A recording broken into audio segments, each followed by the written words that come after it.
Hey Meta, plus record. I think has it recorded or not? Anyway, guys, everybody, welcome along to our first ever. I'm trying to get myself look better on the our first ever live in studio podcast with me and of course with Cal. Of course, to give you some insight, everyone. I came up to Brisbane uh, with my missus, my lovely girlfriend. Actually, Cal and I and her went out to dinner last night, which was really really fun.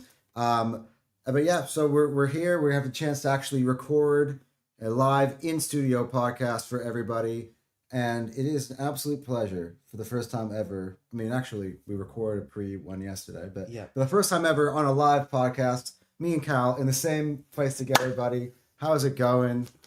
Dude, exciting times. Exciting for Arsenal, by the way, because as you can see in the title of the story, it's an opportunity now for Arsenal to really title of the video for us to really maybe start to build something.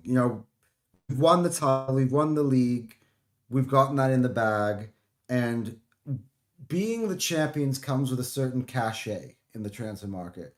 And I feel, regardless of if rivals think, hey, you guys got video or not, oh, it was never going to happen, Arsenal at least used that cachet.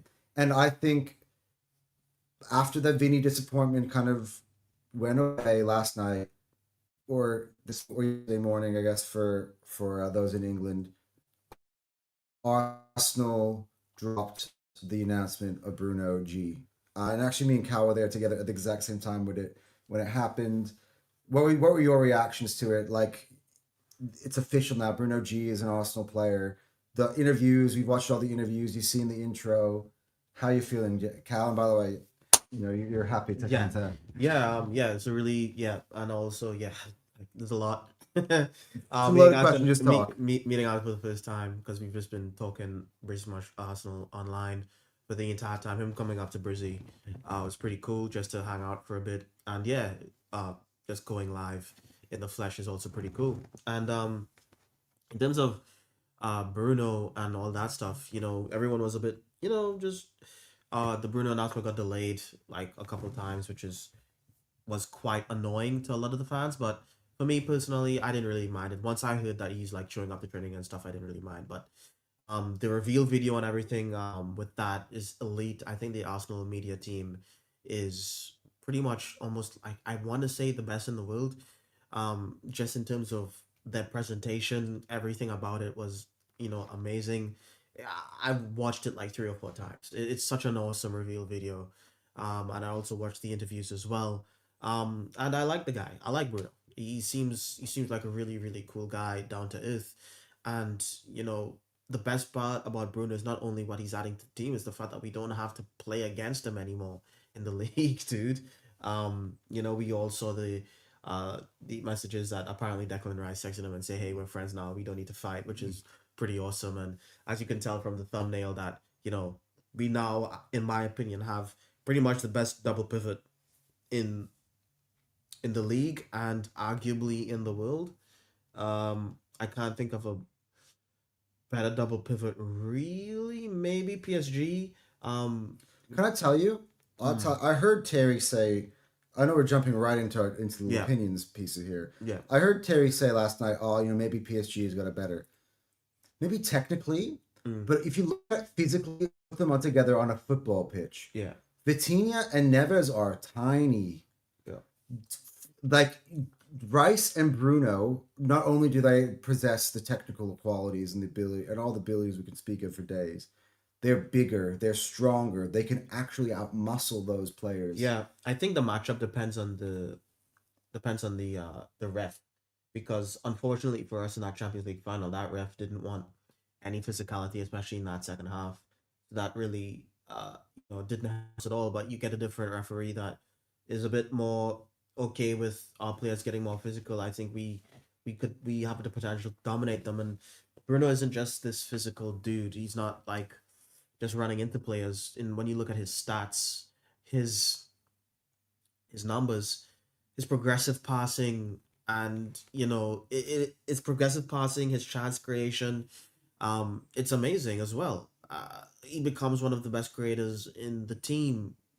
Just jumping into the team, I think on the Arsenal website they started to show his metrics in from since 2022 to now compared to the field, compared to the rest of the league, and he's clearing a lot of people in terms of not only distances run, which is what we want, but not only duel winning, which we want as well, but also chance creation. He's in really that high percentile of player, of caliber players. So yeah, I'm really excited. Yeah, I feel like we talked so much about Bruno G before when we were linked to him and after the Here We Go, but I feel like all the really good facts and information start to really come out that you can really start to keep a grasp of why he's come to Arsenal, what does he brings to Arsenal, what does he unlock for Arsenal. I feel like listening to other many people's opinions, a lot of the journalists, people who like not just reporting on if transfers happen or not, actually delving in deep into the player does, what he doesn't wasn't do well, and how he fits Arsenal like specifically. And we're going to talk about a lot of the other things we might need to add. There are other links we want to talk about. Obviously, we missed out on Vinny. I said that earlier, and we'll talk about who's out there for that left wing because I think it's an important piece for Arsenal to add. And it's a big part of this conversation in terms of Cal was sitting here being like, "Come on, like." It's what do you say? It's only one piece. Just Arsenal just do it. We're just like, and that's like how I feel after we get this Bruno signing. I think we're so close. Like we're so close to becoming like almost a perfect team in terms of every hole filled, every pause, No weakness. every every checkbox ticked. Like so we have so we're done, and I think like a left winger for us, like an elite left winger for us, and then we're kind of sorted, which is why the Vinny stuff really sucked. Because he would have kind of completed that. Not only would have completed our team, like he would have taken us to the next stratosphere. Yeah, like, but it is what it is. We just have to move on. I move on to other targets. So, in this video, we kind of want to talk about, what do we have as a team right now? How well we think it's gonna work, and what do we need in this transfer window to really just kind of close it off, so we could put ourselves in the best position to, as the title says, build a dynasty. Because I do think that we are in pole position to do something like that. To be honest, I don't think I can think of any other team in the league that have the stability, have a Premier League winning manager, have the squad to do anything like that. So yeah. Big up David. By the way, I think this is really apropos, right, Dave? You were the very first commentator we ever had when we had a podcast full stop. This is our first ever live in studio podcast, and you're our first ever commenter for this too. Yeah. And it's actually funny because me and Cal were just chatting. We're like, we haven't heard from David in a while. Yeah. So I hope you're doing well, brother. Big up David. He's an OG, man. Yeah, David always supports the channel, man. Yeah. Like, big ups to Dave. Yeah, big ups to Dave. And David goes, Vinny and Rogers friend zoning Arsenal was a shame, but Bruno G at 75 million was a fantastic signing. Yeah. I agree. And in terms of the Vinny friend zoning is a very I actually kind of like the turn of phrase. That's pretty much you're trying to banter me, I see, but I actually like it. Dave. It's a good way of describing it. Yeah. What I would say is the football club did everything that it could. We put the money on the table. And that's also something that people that's something that everyone says in football these days. Just put the money on the table. Just put the money on the table. We did put the money on the table. We gave him everything he wanted, way more than Madrid. Madrid wasn't even close to matching what he wanted to get, and he just kind of rolled over, got his belly tickled, and we move on from there. But in terms of from an Arsenal Football Club perspective, yeah, we got used. So he can get a slightly better contract. We got used, it is. But I wouldn't say that we were. I wouldn't say that it's interesting because I feel like he would have taken the deal had he'd fallen through with Madrid. It wasn't like I just use this to make. I don't think that was his intention. Well, maybe it was. I think it was his intention. I think his agency used it to get him. I mean, to be honest, I think maybe both things can be true at the same time. I think the agency was trying to push for a better deal for him. Yes. Right. And Vinny never really believed he could leave Madrid. Yeah, I honestly believe that. Because if the Vinny deal went through, Rock Nation would have gotten massive bonuses for signing with Arsenal. We would have paid all their agent fees. They would have gained notoriety. They would have literally got paid like tens of millions of dollars. So they would have gotten fat paycheck and notoriety in the industry if they actually got Vinny to go to Arsenal. And um so yeah, I think Vinny just used us. I think, and it happens to everyone. Nico Williams uh used Barcelona to get like a $300,000 a week, uh £3,000 £300,000 a week contract with Atletico Bilbao. So um it is what it is. But we have to move. We move on from here. What do you want to like talk about? So you want to talk about? Well, I want to say, like, first off, I think the main part of this is I just kind of want to say before we start getting into factors that we still need to achieve, Mm, we need to kind of take a look at what we we've have, got yeah, now. yeah. And also, look, by the way, just to give a quick plug while we're on the topic, Callan actually recorded a video yesterday, which was our Mm, first video podcast. It was about a 2 hour video of 2 hour podcast about kind of how the Arsenal championship came to be. mm, Um, and yeah, so go check that out as well. But at the end of the day, we did win the title. And I think having done that, I feel like to begin with, changes. I feel like there are a few things that are important that are changing this year that aren't going to be next year, and I really hope to God. Firstly, it's the fans. I think the fans now. Have you ever noticed the way that Man City fans are, having won it already. By the way, we didn't just win it. We just beat Pep Guardiola in the title race, the first team to ever do it. When things start to get tough, or I see a tough start to the season, or have a bad period of the season, we're not even top of the league. There's always this belief of no, we trust that this team above all at the moment, the I would say above the whole entire field of the Premier League, right, has what it takes to get it over the line, has experience of getting it over the line, has a manager who's the only manager in the league right now who has got a league title, who has gotten us over the line. And I think that is crucial before you even talk about players or anything, just from a mentality standpoint, within the players in the club, within the fans. I think that is a template that is really important. I am wondering as if to is are we still live? yes, yes, we are. All right, cool. Nah, because I just saw the views and I'm like, what happened? Even us, we dropped out. Yeah, Um. All right, cool. yeah. Now we're live. We're All right, fine. all right. We're good. We're good. We're good. We're good. Yeah, but I think that is we're gonna overlook that part, and I feel like I wanted to address that Mm. because Uh, I dealt so much with like, oh, we're just gonna leave the bottlers. Oh, we're gonna bottle in the end. Arteta doesn't know how to get out of the line. I don't believe PTSD. And I want to ask you, Cal, right? Because you were a fan that was PTSD. You didn't even believe that we could, at a pretty late stage in the season. You know what I mean? That we would do it because it just never felt real. But now that it's happened and we've achieved it, you've seen us lift that Premier League title. Has things changed for you? um. Well, yes. Well, obviously, it's changed. And to be honest with you, I don't really think at this point in time, I don't think the fans are really gonna be like that. Oh, dude, did we literally drop out? Look, it says No, we haven't dropped out. 33 minutes ago. Doesn't it say live? Yes, it's saying live. I'm talking about on YouTube. Oh, you okay? Yeah, okay, we're live. What? Yeah, yeah, we're live, I'm dude. feeling like a weird. Okay, cool. We're live. We're Yeah. live. We're live. Yeah. What I was saying. Yeah, I don't think the fans or anything like that is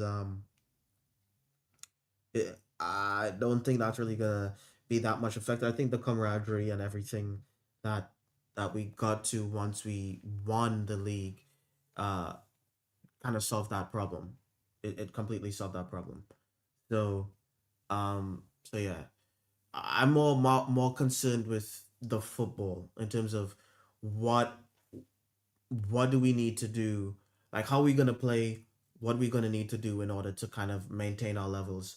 I think there are certain factors that we have that, you know, I think the biggest concern I had going into the season was our injury list, because we ran our players into the ground last season. We've been running them into the ground for the last couple of seasons. So what do we need to do to give Arteta some players that he trusts so that we don't pick up as many injuries as we did last season? Because we had pretty much the second most injuries in the league last season, and we need to protect our players. We don't want them to have any long-term injuries or anything like that. So going into the season, I mean, and we saw it for the World Cup. We saw Saka had to be managed because of his injuries. We saw Declan Rice had to be managed because of his injuries.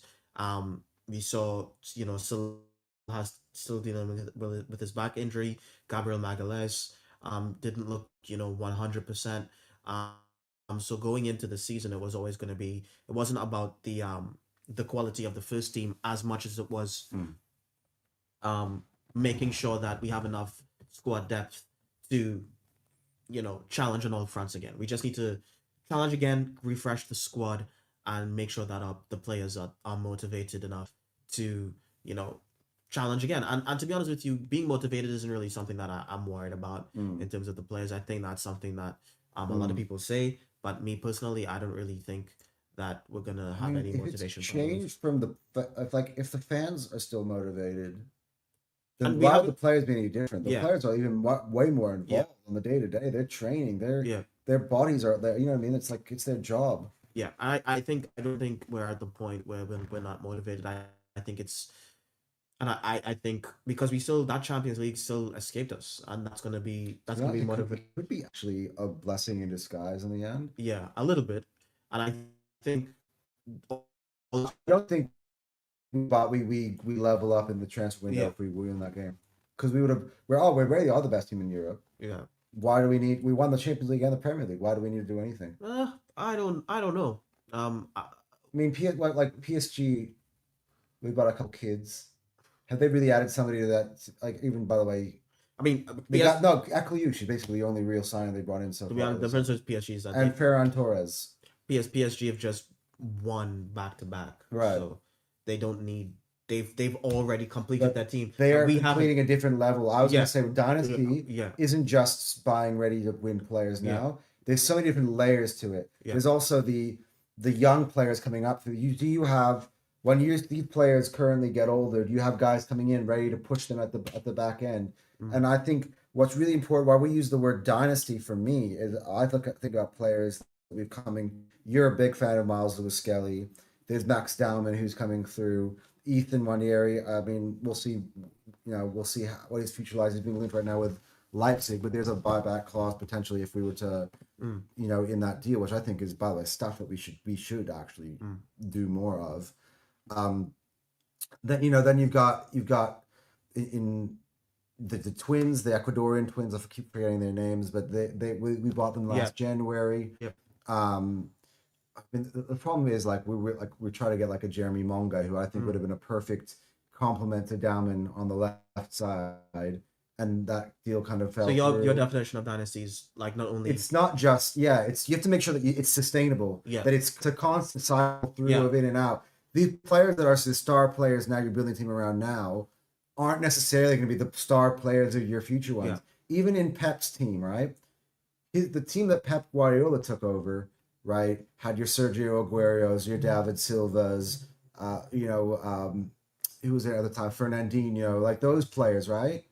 But he was winning titles once all those guys had gone, yeah. Once he lost Fernandinho, he brought in Rodri, constantly refreshing the team. I think that's and he's got Foden coming through. That was important. They had like the likes of Foden who pushed through, and others, even some that couldn't make it, Paul Palmer and Morgan Rogers, like those guys who were similar generation, they just ended up not breaking through to the team, and that's going to happen with us too. And that's something we're going to have to probably accept as well. Yeah.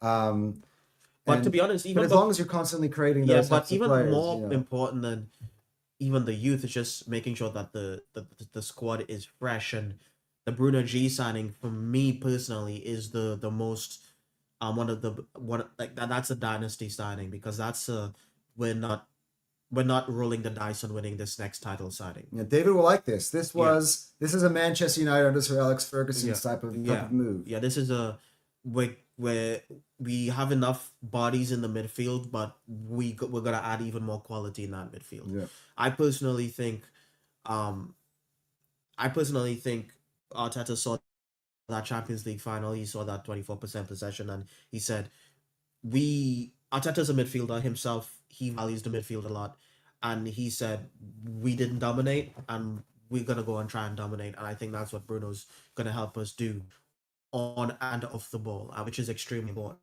And and to be honest with you, we probably if we want to like, and that's just the league. If we want to do something in Europe, that's when we have to start talking about attackers and how we refresh the squad from an attacking standpoint, because we've been rolling with the same attackers for the last 3-4 years, and I think it's time for a nice refresh. See, so that In that that again, area as well. I think it's a good way to talk about that, because I feel like that is what definitely what has been lacking in Arsenal team last year, despite us winning the league, Yeah. and it's pretty bad. Not only do our fans notice it, so do the rivals as well. Well, the rebels will always, But the rebels would always say stuff like that. But my when we start to we start to feel when that we way. start to notice it, that's when it's been that's for me. That's Maybe I said it in the wrong order, but yeah. yeah. And to be honest with you, before Eucharist joined us, we always complained about not having an out and out striker. You know, Eucharist isn't everyone's cup of tea. We know Anton, he's Anton's biggest fan. Like, Anton is his biggest fan. Yeah. But he's not everyone's cup of tea at the football club. People like Gyökeres, some people like Havertz, but having those two profiles at the full club means that we're kind of covered in a lot of areas. I know we're linked to Julian Alvarez, but you know, like if we were to roll with Havertz and Gyökeres, for me I'm not personally, desperate for a striker that's at this not point, to be something that honest. I'm like crying about. I think the left wing was definitely the most diabolical position in the team last season, because we don't even have a youngster to supplement that, because that even in the right wing position, we have Saka. Obviously, I know he's been dealing with injuries, but we know, like, even an unfit Saka is like better than 95% of the right wingers in the league. He just is. Like, I don't care what anyone says, and a fit Saka is the best wing in the league. In my Well, now opinion. that Mo's most Yeah, out, now that Mo's gone, like, that's yeah, there's yeah. other dimensions to this And as then well. we There's have also then what we other have teams have done. yeah, Yeah. we have Madueke, which I personally don't think is at the level, but he's at least physically there enough to like fill in for him. And then we have Max Darwin, who's probably one of our best, most technical prospects. One of our most, people are saying that he's one of the most talented players to come out of our academy ever. The guy's not human in terms of his body control and his ability to deal with pressure at the age that he's at. And he's playing on the right for us, so I think on the right hand side we're covered. But on the left, we really needed something, because we have Martinelli, who, unfortunately, guys, I don't think 22 Martinelli's coming back. And we, even though Trossard was probably one of our best value for money signings that we've ever made, in terms of, I think we got him for like 22 million in the January transfer window in 20 Trossard, yeah, in 22-23. something like that, yeah. And he's, the return on Trossard has been amazing, but you know, he got older. Yeah, I need And someone long term. he left, and we got Zolis, and I'm hopeful for Zolis. I really hope that he had crazy numbers in the Belgian league, but like relying on Zolis to win But you. look, at the same time, this sounds like a hopium sort of fan, but it is in the worst case scenario where Arsenal's unable to sign anybody. And by the way, I'm a believer that I think that would be crazy for Arsenal, because there are really no excuses. You know the resources are there. You see, and you know that there are players available in the market. You also know now about the way Arsenal's approached this window, is that even if they're not available in the market, you can make them available in the market. And so but that being said, though, the fact that we do have a left winger coming in that wasn't there before, who is much younger, who has many years to go, who signed a long-term deal with Arsenal. He's an unknown commodity, but let's say Zolis is just surprises everybody and scores a lot of that is an element to the Arsenal that could happen. I'm not something that I want to bank on, but That's not something it is if the window shuts and nobody goes in there, you go, that's what I'm hoping. Yeah. That you get what I I'm mean, saying? we'd always have to hope that, but to be honest, if the window's shut right now, in my opinion, we're still Yeah, retaining this league. yeah. And we're still retaining this league. My speaking on trying to get that left winger, which is the biggest problem right now for us, is that Champions League, that next step, that because we all know that Champions League is probably the biggest stain for us in modern football in terms of something that we have never been able to get across the line, and you just need that those special attackers to do that. So I'm not gonna demand that Zolis comes into the league and win us a Champions No, League. no, that against too much pressure. And To be honest. that's ridiculous to ask him to do that for us. I do think he's going to be a good player off the bench for us though. But yeah, in terms of how do you think, what kind of football um do you are you expecting now that we've gotten the Bruno off See, the line? I think that's a really good question. Yeah. Like, What kind of because football are you expecting? I think that Bruno G, and we were talking about this before we started going live, that Bruno G in itself is a bigger sign than we even realize in terms of what enables Arsenal to do. There's so many. So I'll tell you this much, right? And this, I'm just going to set you the tone for how I feel for this season. It's different from last season, right? Having a Bruno G in Arsenal's midfield, and let's say Arsenal's fit, and you have a team. Say you're starting the Champions League final. Let's replay that PSG game. That's the perfect thing to sort of do because I think that's right. That's some game where we fall short. And then I can also go on to Liverpool away, Liverpool at home, Man City at home. Games where you feel like Arsenal, the team is there for the taking. Why aren't you more confidently getting on the ball and getting after them? Why are we being so safe? Right? And for me, I've always been like, hey, defense first, safety first. I still will be, because that's for me, that's a pillar of That's our identity. But if we're starting a Champions League final and you tell me I got Bruno and Rice and Saliba and Gabriel, right? Just those four as a core, as a spine, we don't need to be packing the box. You need to trust that those players and their abilities as elite defenders. Do you think that you can go like, all right, guys, we got this. The recovery runs that Bruno and Rice can give you to win the ball back, and also just the absolute sheer tank unit brilliance that they can do, and again, that brings you to the next phase of it, which is the attacking part of it. Who do you trust to put in the attack? I feel like a player who's much maligned by you, Martin Odegaard.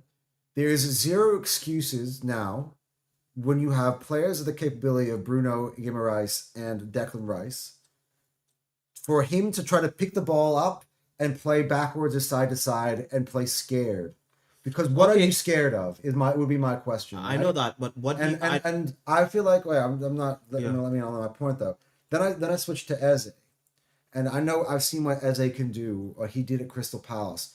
Imagine an Ebreze Eze who is platformed by two of the best midfielders in the world, by the best defense in the world, and you give him the license to have freedom and to express himself and do and just play sort of his game and play through the lines and pick up the ball in the pockets like he liked to do in Crystal Palace and try a few things and take the game by the scruff of the neck, right? My girlfriend has just arrived into the picture. Everybody, we're live, so it's not as just so I'm not like looking crazy like I'm just waving into the distance.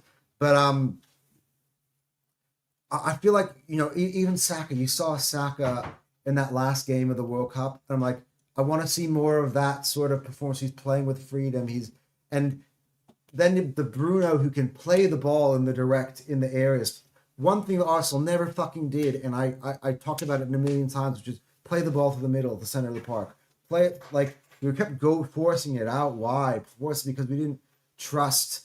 We didn't have the creators who were just willing to thread the ball through the middle. And we've got a Victor Gyökeres there who, if you have the right of service from Bruno, who can play them through the lines. You saw Isak was able to do playing with Bruno at Newcastle, and I feel like Bruno does so many things to change Arsenal. But like, I know you're saying that, but do you think that's going to happen? That's what I was gonna interrupt you to ask. Well, do I Because think it's going to happen? The point is that we shouldn't need to do it. What do you mean? Like I am going to be less accepting of the fact that we've done it because I know we have the tools to be expansive and just trust those guys. No. But I know what you're saying. I know what you're saying, but do you believe that we're gonna actually? I believe that we're gonna be playing more expansive football. Like, so I'm not really Give him a sec. yeah, I don't really think that it's a real question. To be honest, when I'm looking at we can talk about what we kind of would like Arteta to play like, or we could talk about what he actually plays like. But that's the And the thing is, wait, will let he me change? let me finish. He did change when he brought in Miles Lewis Kelly at the end of last season. We looked completely different as a football club in terms of the type of football that we were playing. We were playing more expansive football. I'm sorry, we were playing. Miles Lewis Kelly was getting that ball forward, and he was trying to do to be more forward passing. And I do think Bruno is going to do that I think he's going to do that anyway. And I think at the first half of the season last season, Zubimendi was more expansive. I think he just got tired towards the end. So for me personally, I'm not really worried that um Arsenal are gonna play super defensive and we're not gonna attack.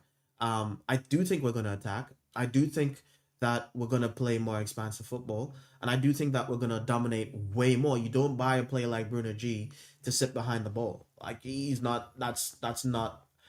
That's not him. If we bought who's this guy from Brighton, the one that Manchester United will Oh, do. oh come on, Belieber. Baliba. If we bought Baliba, you're telling me that we're gonna run Baliba and Declan Rice double pivot. Now I'm worried. Yeah. But we brought Bruno G, who's actually like can pass the ball forward. Which is, by the way, good point to bring into Mosey's comment. And I know you're a Chelsea fan because you've been in here before. But he says Bruno is what y'all think he is. Where are you going to play him at 6? He's not a good screener of the defense. So I'll just answer that question pretty simply, which is I think Declan Rice is going to be playing in your 6. And I think Zubimendi's going to play the 6 when Declan Rice isn't playing in the 6. Yeah, and so we weren't saying that Bruno is going to be a screener of the defense. Yeah. But what we're saying is that Bruno is going to be more of a creative player. Like, he's going to be a little bit more of a creative. Like, he's not going to be like a 10, but he's not going to be like just stuck at the back either. And I do think that we play a double pivot with Bruno and Zubimendi for the first couple games of the season, and I think that's good enough. Like, that's good. Yeah, he's also, by the way, a player that is very difficult to dispossess. Yeah. So that is, we're talking about a Champions League final. We'll go back to our original point here, which is like a game where we couldn't get the ball. Yeah. We refused to have the ball in one way. But when you have a player like Bruno, especially you put him next to a Rice, you put him next to an Odegaard, all of a sudden, against any team in the world, Arsenal can dominate possession because you have players who it's hard to get the ball off of.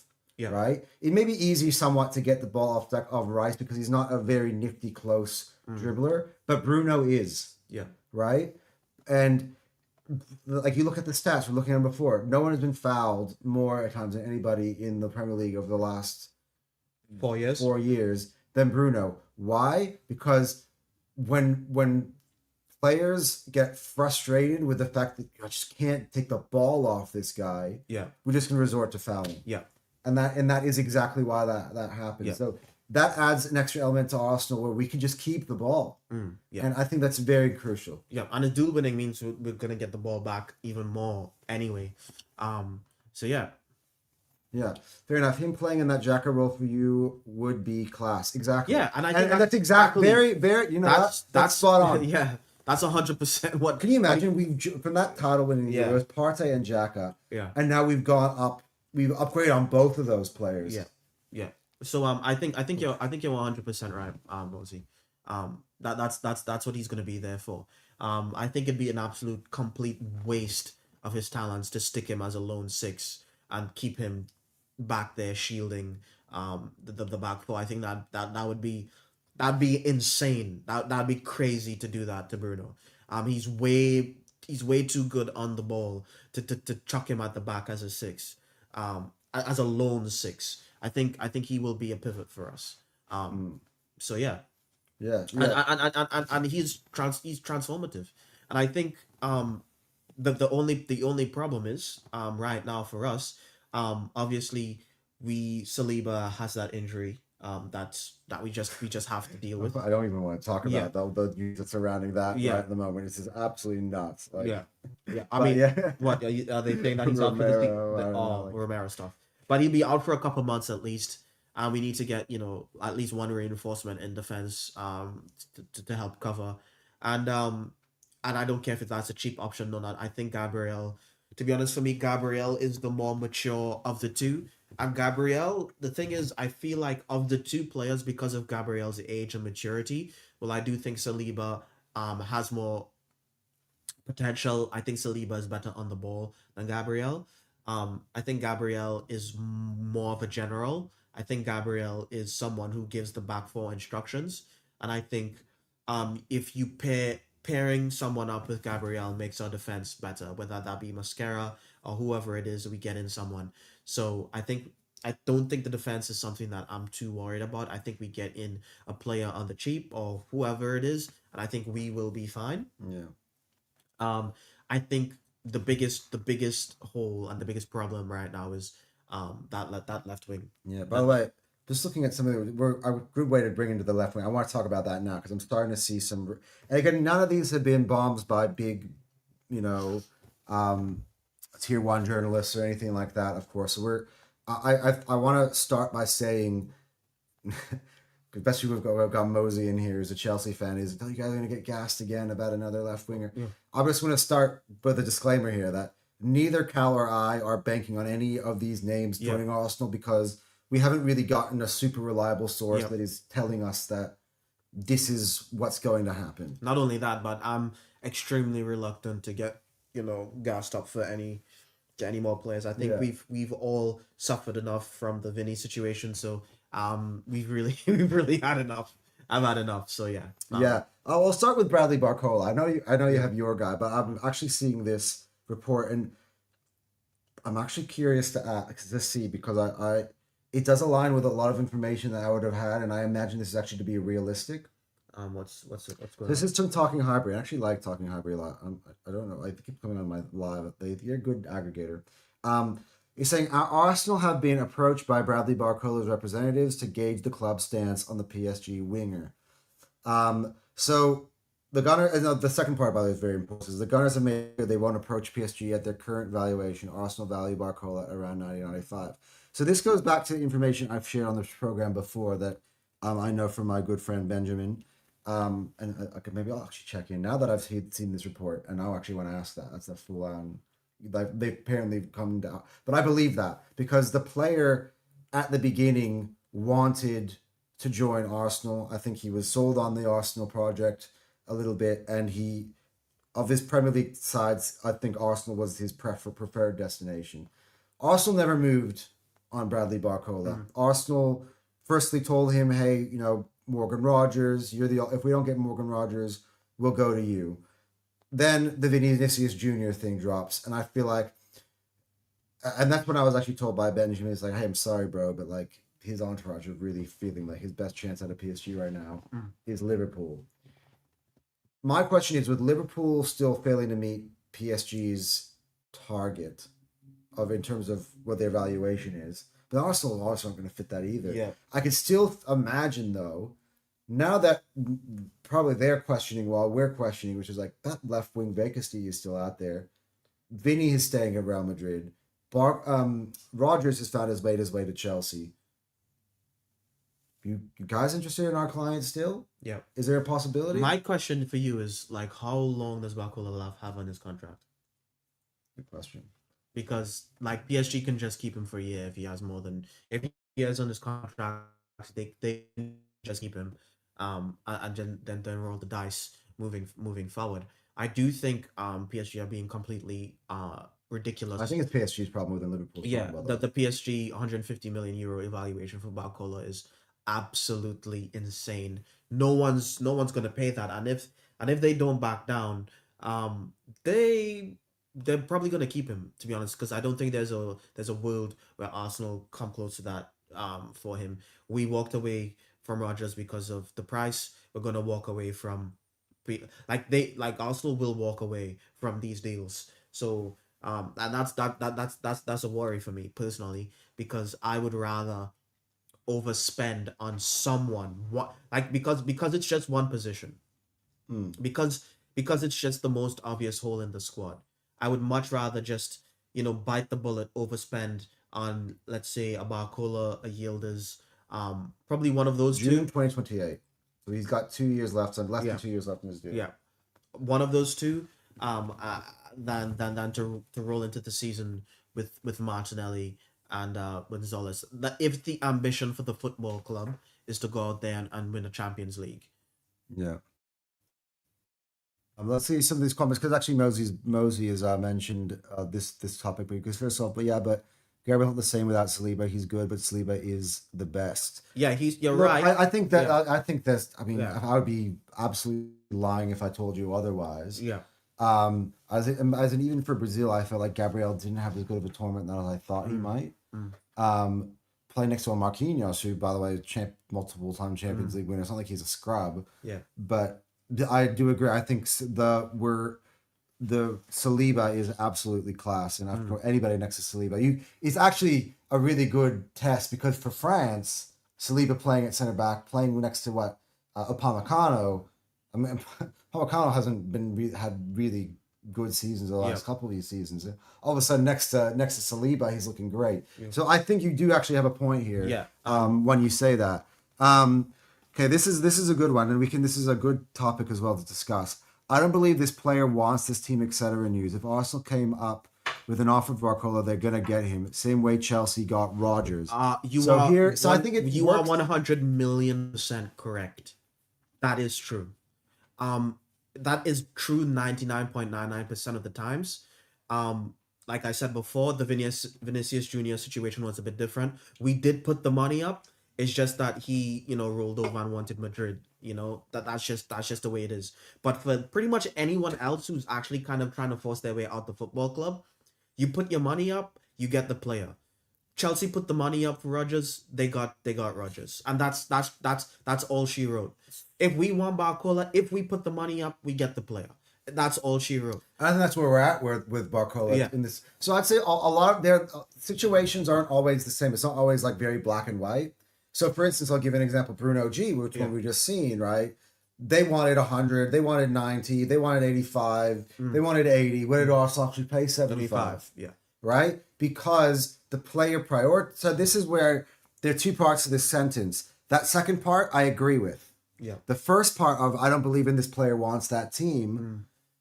Sometimes it really depends on the guy. There's some players who will go for the highest bidders, and there's some guys who are sold on a project and want desperately to be part of that project. Yeah. And even if another team came by and go, like you saw with Gyökeres last year, Man United came by multiple times during that negotiation, and he said, "Sorry, no, I'm not interested in Man United. I want to go play for Arsenal."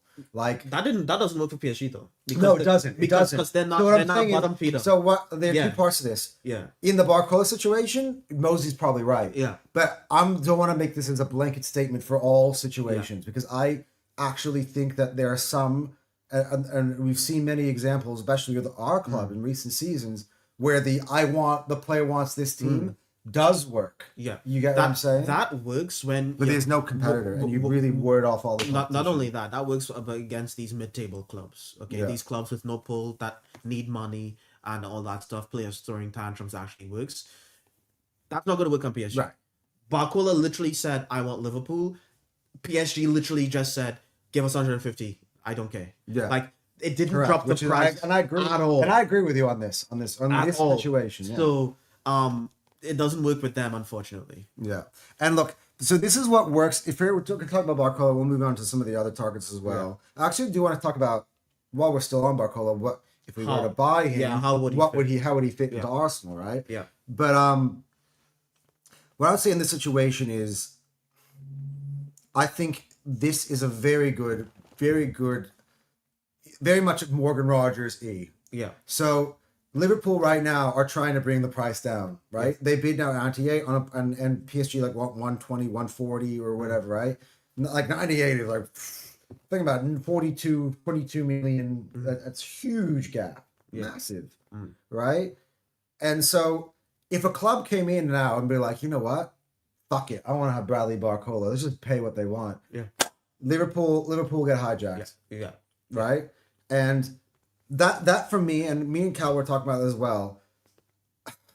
The way that Arsenal, obviously this is how we buy him. Not that if we will buy him, that this will happen. I'm not saying this will happen. But if we do, it's going to happen because, as Cal has quite said, he's just like, all right, we value a player at a certain point. But if we feel like just adding this player, regardless of how we feel about the player, if he's worth this much, makes this team complete, we're looking at the team element overall, then let's just fucking pay whatever. Yeah. And if they feel that way and they pay it, we can do it because we were going to pay more for Vinny Jr. Yeah. Right? For me, and the wages will be cheaper. Yeah. So. For me personally, because of how close we are to having an extreme, like we already have a Premier League team, like winning squad. Like we have an opportunity here to really just grab the league by the balls. We have an opportunity to really have a team that you feel super confident about in the Champions League, like to win it, not just do well, because we have a team that can do well in the Champions League. It's just that we're not going into no final against Barcelona being favorites, or like if we go into a final against Barcelona, because they're going to get Rodri. Right now, I think it's 60-40 Barcelona. You'd say Barcelona ahead of PSG?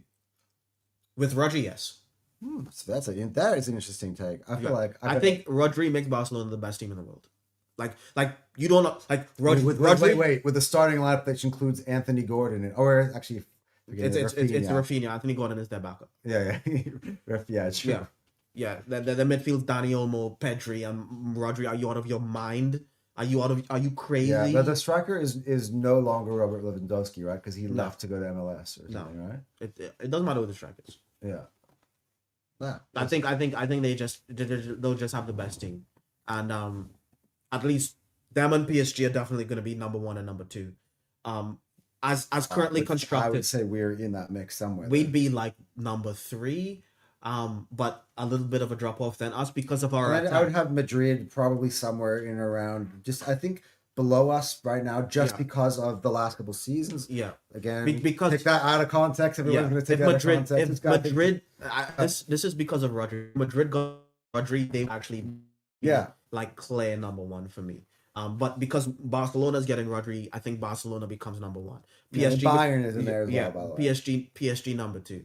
And for me, our attack just isn't strong enough for me to feel comfortable winning the Champions League. I think we go into every single Champions League final as an underdog.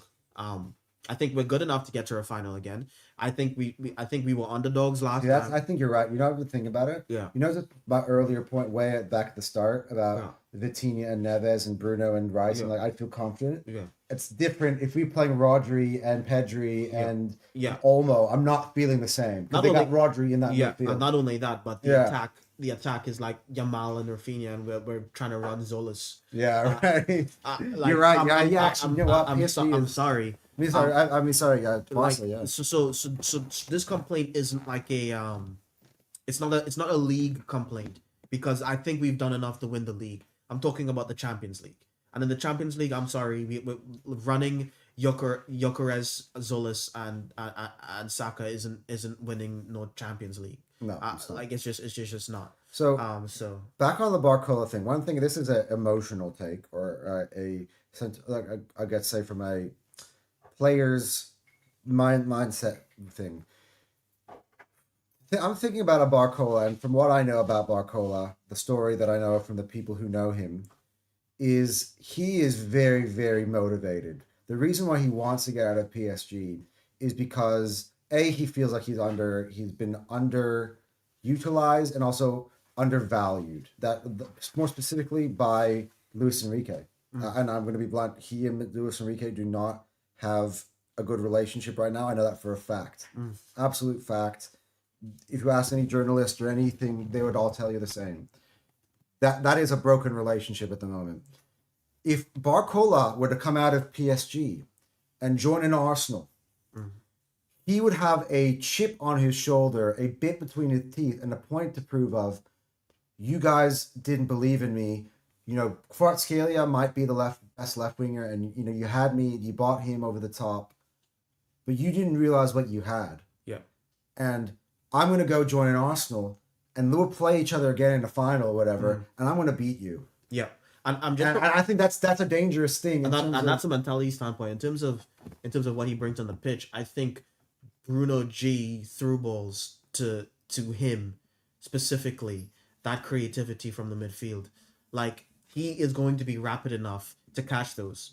Eze loves those as well. He's going to be rapid enough to catch those, and he does have the finishing off. I think from a counter-attack perspective, we go up like to a different stratosphere with him in the team. And to be honest with you, in terms of the gains that we get by adding him is absolutely phenomenal. So I do think that we do need to bite the bullet. I think Mosi says in this comment here, said we have the best defense in the world and a solid midfield, but needs to stop penny pinching and through the money for Bokola. You need a game-changing attacker. And to be honest with you, I think if it was probably up to him, we probably would be spending it. Yeah, but I think you would. But in terms of Kroenkes too. Arsenal, like I think even Berta would do it. I think it's the Kroenkes. Yeah, I think he doesn't have that much power. I think, and you guys need to understand the reason why Arsenal fans were getting giddy for the Vinicius Junior link was because in that original Ornstein Bomber, he said fee agreed on all levels. It's agreed on all levels. Or no, it's not fee or whatever. The plan is approved. The plan or whatever. It was agreed on all levels, which tells you, in order to spend the kind of money for Vinicius Junior, which would be around 150, 160 million euros, everyone needs to sign it off. The board, everyone. They're gonna have a massive meeting and they're gonna check it and see if it's worth it. And that's how we were. Like, if Vinny was available, that's how we'd be able to get him. Barcola isn't agreed upon on all levels.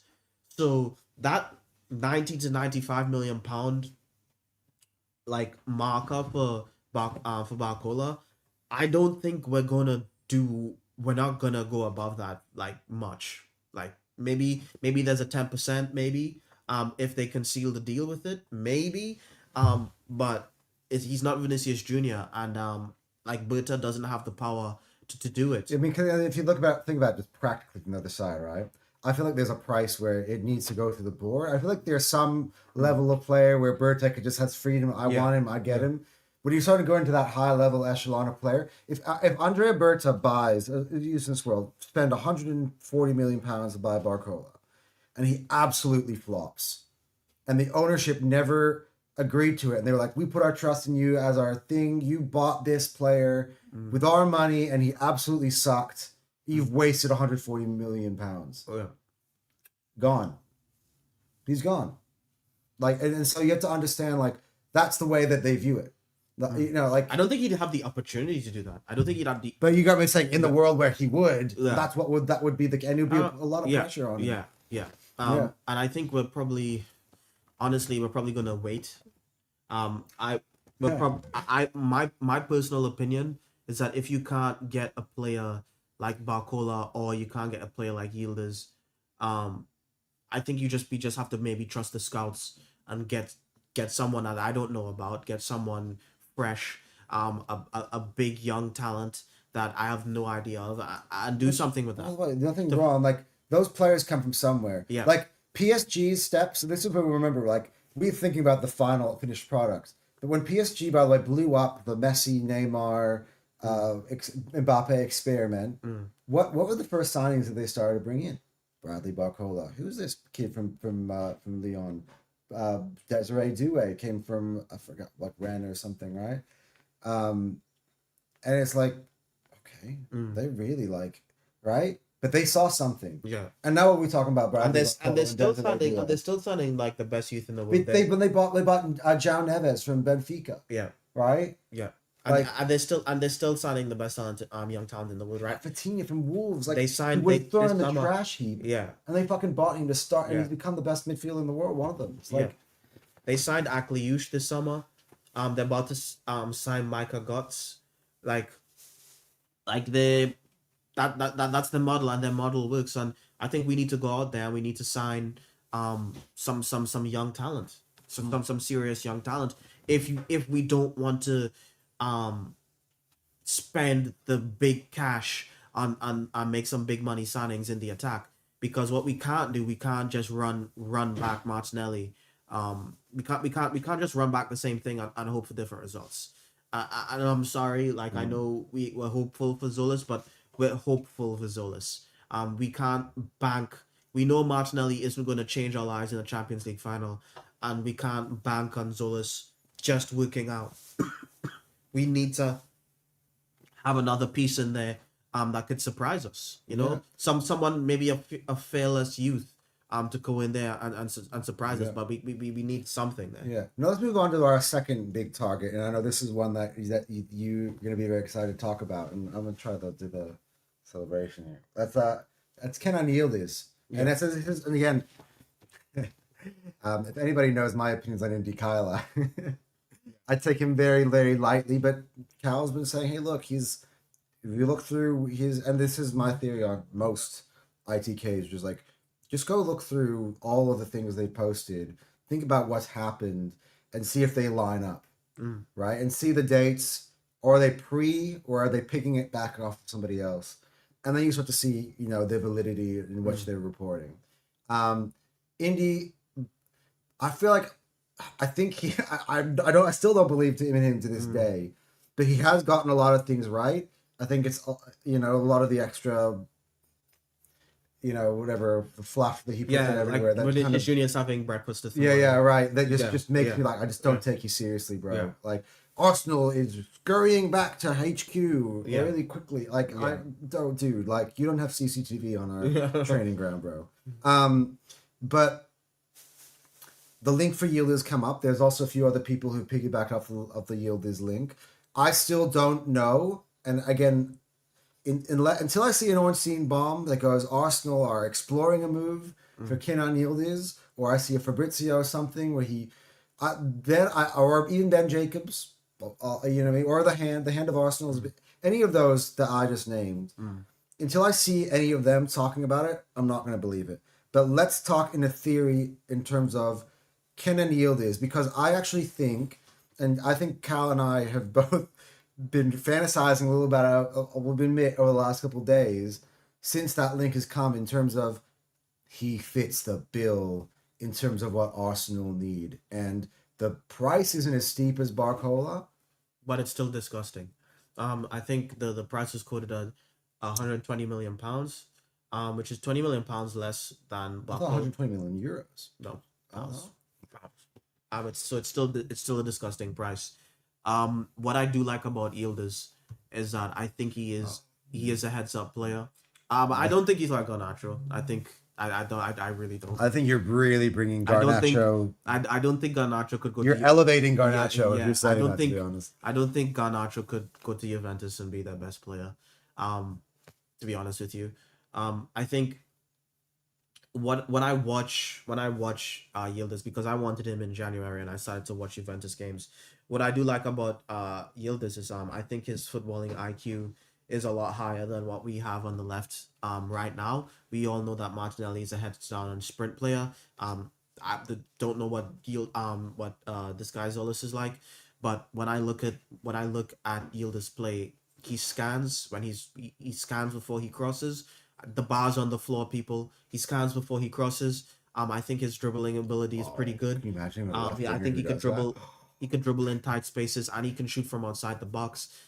He is raw. He's not the finished article, but he's still very young, and I think he has moments in him as well. I think he's a moments player as well. And let's be honest with you, in world football right now, the left wing is quite dead, and I don't think you're gonna get much better than Yildiz. I really don't.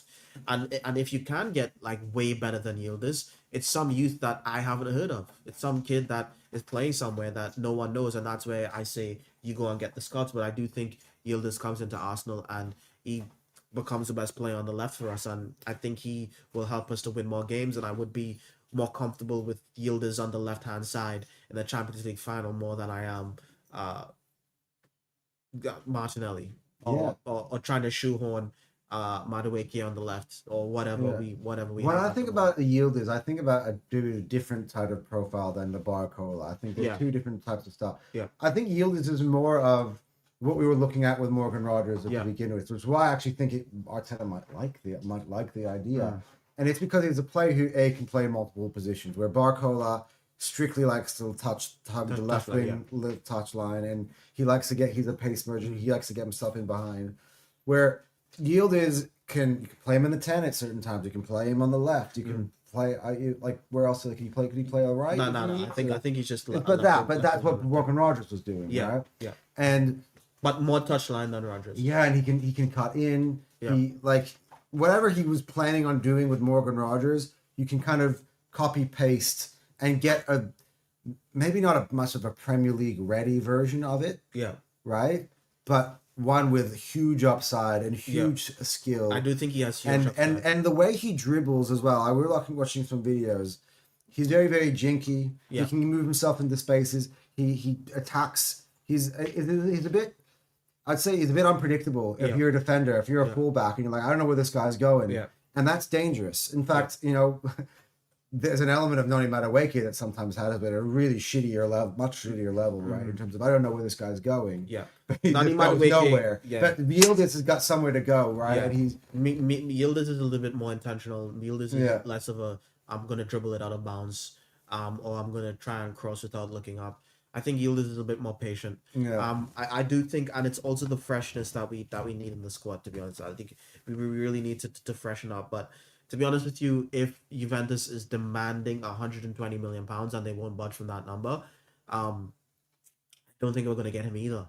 To be honest with you, with both Barcola and both Barcola price and the Yildiz price, the asking price is extremely steep, and I don't see us coughing up that sort of cash for either of them because I don't think the clubs value them at those numbers, and I don't think that they're gonna just bend the knee. So here this would be my question, and this would not be to you. Maybe it would be to the Arsenal board. Yeah. When we were chasing Vinicius Jr., we knew that was a pipe dream. Yeah. We also, by the way, out of consequence for chasing Vinicius Jr., lost out on Morgan Rogers. Yeah. Right. And if I'm Arsenal, did we think Vinicius Jr. or bust, or did we think because we know we're going for Vinicius Jr., maybe we got a few alternatives that are lined up? And when I say alternatives, I'm not talking. You're talking about Vinicius Jr. willing to pay, by the way, an insane $480,000 a week with 100% image rights and potentially a transfer fee of 130 to 150 million pounds, right? Huge packet. And I know because Vinny, he's whatever, but your alternative can't be. I'll throw out a name that has been linked through Ben Jacobs, Iliman Njai, right? You cannot go from Vinny, but I don't get Vinny, I'm going to get Iliman Njai. Yeah. Sorry, that you're like, it's not even in any world are you kind of thinking down the same lines. You can't be that polarizing. Yeah. So from that perspective, there must be a certain amount. There must be a realistic. I get it. We value this. We value that. We're dealing with Juventus and we're dealing with Paris Saint-Germain, and I think Juve is more likely to fall from their price because of their financial issues. Yeah. Which is Not probably only that. why I think actually I disagree with you. I actually think that if we went for Yildiz, I believe that we could get him at that price. I don't know if it's 120. Yeah. I think he can bring it down. I think he can go at 100 and I he can do bring it think down. we And can maybe bring it down. meet But a deal at I didn't 110. I didn't say it's impossible to get him. I said at that price. So I do think we could negotiate Yildiz down to a much more reasonable price. I don't think we can negotiate PSG down. I just No. don't. I just don't. PSV at the moment, because as And well, also, Yildiz. Liverpool is the front runner. Yeah. That's the other thing, right? Oh, yeah. You can't negotiate if Liverpool is sitting here trying to negotiate PSG down, they have a second team that's going to come in. No, you're taking the piss. Yeah. Like you do what Chelsea did, and you just go pay the money. Yeah. In that, that's if you're going to get Barcola. Yeah. I feel the yield is a little bit. You don't know. Again, Indy says he's told Juventus he wants to go to Arsenal. I'll take it with a pinch of salt. Yeah. But Yildiz, in order to get that price down, Yildiz would have to like put in a transfer request and say he only wants Arsenal, and then maybe we get him for like 100. And that's what I'm saying. But Yildiz as well is more down that. You know what Yildiz is? It's in line with what we've done so far this summer in terms of we didn't go for all the other midfield targets. We went for Bruno, who no one thought was available this summer. We didn't go for the other left wingers. We went for Vinny, who we kept an eye out and found a little bit of a loophole when he was in a rare situation that we could potentially capitalize on. But Real Madrid and him both wanted to stay, wanted to keep each other. But we went outside the box and we pivoted away from where everyone's going here. We went here. Yildiz sounds to me more like that. Yeah. Where we were told at the beginning of the window, Juventus is going to keep Yildiz. They're not willing to sell him. Where we heard that before. And for me, that sounds a little bit more along the lines of strategy that we've been deploying in the summer. Yeah. But I think if we offer like if we start like bidding for Yildiz at like 90 million, I don't think Juventus turns that down. I don't think they're a club that has the ability to turn that down. They don't have Champions League. They don't make that much money. I just don't think. I think if we really wanted Yildiz, we could negotiate a price, even if it means the final price we get isn't exactly what we wanted. Because even for the Bruno stuff that we wanted him for 65, absolutely outrageous. To 165 for Bruno, but that's what they wanted, and that 75 was them, overcommitting for him, in their minds. But again, they still saved 25 million off what they originally wanted. Yeah. So So that's the key. I think a lot of us me and Cal talk about this all the time. Yeah. About why the fuck are also wasting our time with these bids? Or like, when you're in a negotiation table, you can't start the negotiation right around the asking price for some of these teams, because then somehow the price goes up. Indeed. You got to start from the low, and it only works if you're the only team in for him, though. That is what's really important. If the player is set on, do you see something? Is Okay. that new from? I don't know. La Stampa. I think that's we have to go. I don't know if that's an Italian source. Okay. But it's saying Arsenal are preparing to move for Juventus attacking midfielder Kenan Yildiz. Juventus would consider the 21-year-old, but only if they receive an offer well above £86 million. That's done deal. I know Arsenal can do that. Done. That reminds me of the whole Bruno G situation where a club. Wait, what's La Stampa? I need to look it up. If they are actually 1.3 million followers in Italy. Okay. So this is the type of publication that I could take a little bit more seriously than IndyCar. Yeah. That would trigger a Fabrizio or a Ornstein to look into it, because at the end of the day, we know how these guys are like. They want to get to it first. Yeah. Indy doesn't count in their minds of that he was. That's why he goes, well, unlike all these guys, I was first. Yeah. Yeah, because you throw it out in the air and no one believes you when you say it. Yeah. But these guys will want, like, I don't know about Ornstein, but I know Fabrizio at least, and he's Italian. Yeah. So he probably has connections there. So I feel that is a better link that I feel like gives me a little bit more promise. And £86 million is. That is way different to 120 million. You are saving how many off of Morgan Rogers? 31 million pounds off of Morgan Rogers. They said well over 86, but well over 86 million and 120 million. Those are two different stratospheres of a transfer fee, and that's much more comfortable for me. That is way more comfortable. I feel like this is where negotiations can actually start for something like Yildiz, because at 120. Like even starting negotiations is like a long shot. At 86, starting negotiations, I feel like now, now we're kind of dealing with something. Now we're not just throwing numbers into the dark here. So I'm happy with that link. I'm happy. Yeah. It's not Ornstein, it's not Fabrizio yet, but you know, it's a It's decent, an actual it's an publication. actual publication, decent source, 86 million. They say well over 86, but they just mean 86. Like honestly, that's more like we're cooking. Yeah, exactly. That's what I was seeing. I was seeing that 100 Yeah. million euros price Yeah. like before. Okay. So hot pepper salad, thank you so much. Yeah. Yeah. Because I was seeing 120 million pounds before. So Yeah, exactly. Yeah. You say 100. Yeah. That's the sometimes maybe that way we're looking Yeah. at it. Yeah. We're talking about it in pounds, but Yeah. when we're talking about it with some of these other European nations, No, but but it does Yeah. it sounds The original- weird, but it yeah. actually sounds better. Yeah. We got 100 million euros. Yeah, from us the Yeah. the conversion rate Yeah. means that we paid Yeah. less in our mind, Yeah. but for them they Yeah. see it in 100. Yeah, because all the prices for Barcola were in pounds.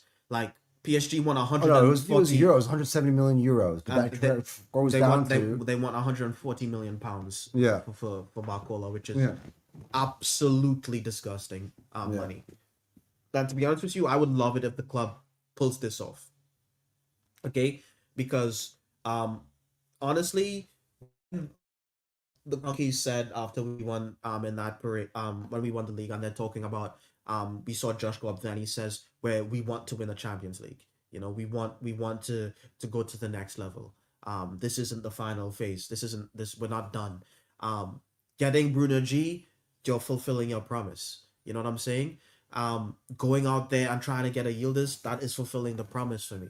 And that is And so that's why I want to get into this with Yildiz, because I do want to transition onto another player who he's not a left winger, yeah. but for me, this is the profile of player that is still available, whose situation is unresolved, who would still fit the bill, not in terms of how we would, but I'm talking about Julian Alvarez. Yeah. And the reports are recently that Barcelona have come to terms with the fact that he's not going. He's not coming to them. The reports Again, change like the wind. They do change like the wind, but They I'm change just like the wind talking for about them, it in yeah. terms of Arsenal. Again, we put the disclaimer out at the Yeah. start of the show. So now we're like, right? And if anybody doesn't know what we're talking about, you can go back like maybe 20 minutes ago. Yeah. And I put out a disclaimer at the start. Yeah. But Alvarez is obviously a player who the link will not go away Yeah. from Arsenal and Julian Alvarez. It Yeah. started way before the season even began. Yeah. Way before we even won the league, even though it's not the season, the transfer market even opened. Yeah. Way before even we won the Premier League, we were talking we about got Alvarez links in like January. yeah, we've been talking about Julian Alvarez, and Yeah. he's not found his destination. It seemed like, by the way, it's funny because the Barcelona team picked up so quick at Yeah. the start of the window, and you're like, okay, yeah, he's gone. Yeah. Whatever. And then the Real Madrid bid, you're like, okay, well, yeah, but we ain't going into that clown show, and we didn't. Yep. To be honest.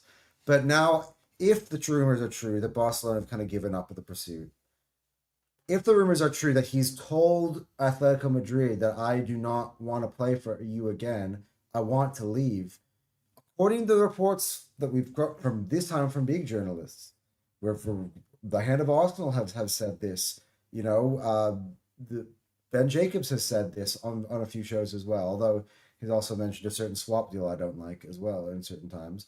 But this is the parameters of how Arsenal would acquire Julian Alvarez. Yeah. Barcelona dream is gone, but I still want to go. Yeah. I know Alvarez is a player who I believe that has been approved by the board on all levels. Yes. It seems like. Yes, I think so. So I think this is actually a very realistic, in terms of, I think this is a player, as we said, like a blank check player, where whatever the price is, we'll pay it because we've approved it and we believe that he's a slam dunk. He's a different solution, and we'd still have problems down the left. I feel like we would be overloaded down the middle in the striker position. But Alvarez, as well as we mentioned before, is a jack of all trades. He can play on the left, he can play on the right, he can play on the 10. And so what are your thoughts about My Julian thoughts. Alvarez, and My I know thought. you are a Barca fan as well. You Yeah, know, my thoughts on Alvarez is, first of all, I personally don't think it's gonna happen. I was even less convinced than the Vinny stuff, just because I just don't. I just once these players start tweaking for Barcelona and Madrid, it's it's dark. And the reason why I was convinced that Vinicius was gonna come to Arsenal was mainly because I thought he was really upset with the offer being second fiddle to Mbappe. I thought that was what was going to play a bigger role, but he obviously rolled over. So that was not something I expected.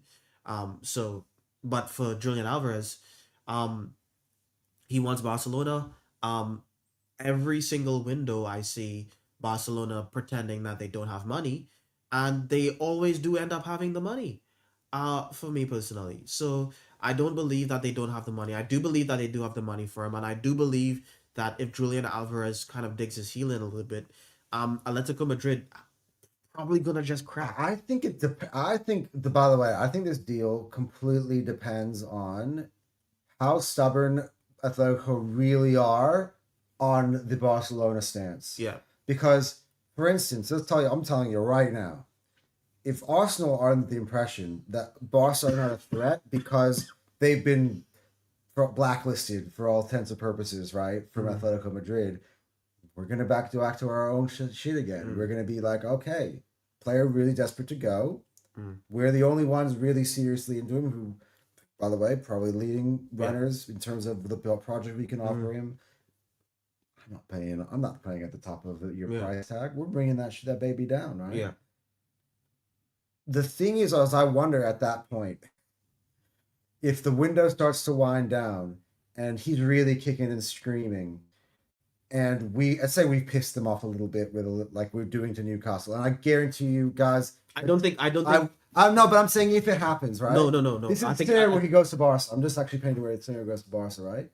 If it happens that way, and we're doing that, and then Barca come out and they're just offering more, they might just go, "Fuck me, you know what? No, We're gonna get. He's gonna. You know what I mean?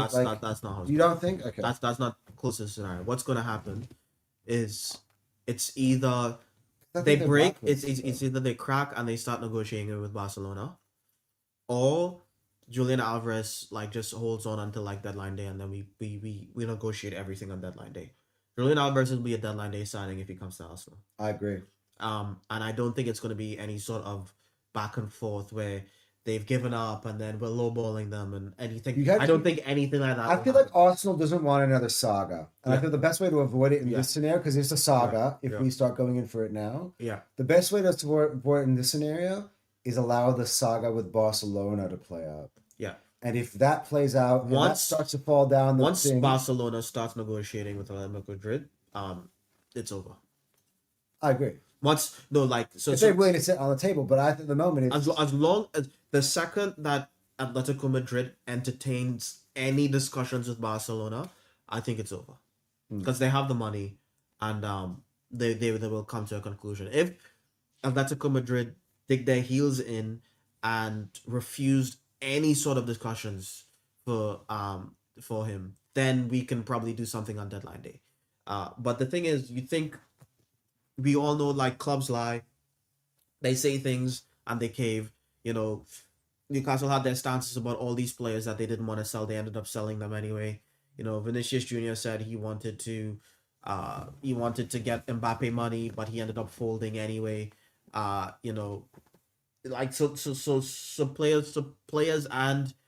fold and clubs fold, and trying to predict what any of these guys are gonna do, players and clubs. That's what I'm looking forward to football coming back. It's impossible. Predict football based off of football. It's literally impossible to know what's gonna happen with this Atletico Madrid situation. I think just waiting on maybe if Julian Alvarez cracks on deadline day, he goes to Arsenal. I think that's essentially the only way that we get him, and I think that's a massive long shot. I think that's a full court shot. And to be honest, if I'm Arsenal, so I'll be blunt, right? And That's why I think the Yildiz is way more important, because it's like Yildiz is a deal that we can actually do in a position that's more desperately needed. yeah. You know what I'm saying? And So not only is yeah. the signing more realistic, not only is the clubs more willing to negotiate, but it's a position that we need a player more. I think I would love Julian Alvarez to come to Arsenal, but I'm not gonna be on But here again, rolling the dice. at the same time, even describing it, by the way, we're just the way we Yeah. broke down Barcola, the way we Yeah. broke down Yildiz. Alvarez just doesn't make sense. What do you mean? Like in terms of we have Gyökeres, we got Havertz. If we had a left winger, we're a better team than having three strikers and no left winger. No, you're wrong. Alvarez makes a lot of sense. Explain it. Alvarez is basically the Havertz prototype that's actually scores more goals, dude. But I'm saying that to address our problems off the left. Oh, it does. It does address. We still have Kai Havertz. It does address. Like, okay. And we spoke about this a little bit before. Yeah. Unfortunately, I don't think we play to suit Gyökeres. We don't. I think Gyökeres is. We talked about this in the lights of Vinny joining the club, but this is the scenario where there is no Vinny. There's Martinelli and Zolis. Yeah, Martinelli and Zolis. Yeah. Yeah. And I do think my problem, Gyökeres needs. I don't know what we're gonna do in order. I'm hoping. I think Bruno's. I'm hoping Bruno playing in the team helps Gyökeres. I'm hoping that he does. I mean, he has to. But I'm talking about what Arteta wants. What type of football does Arteta want to play?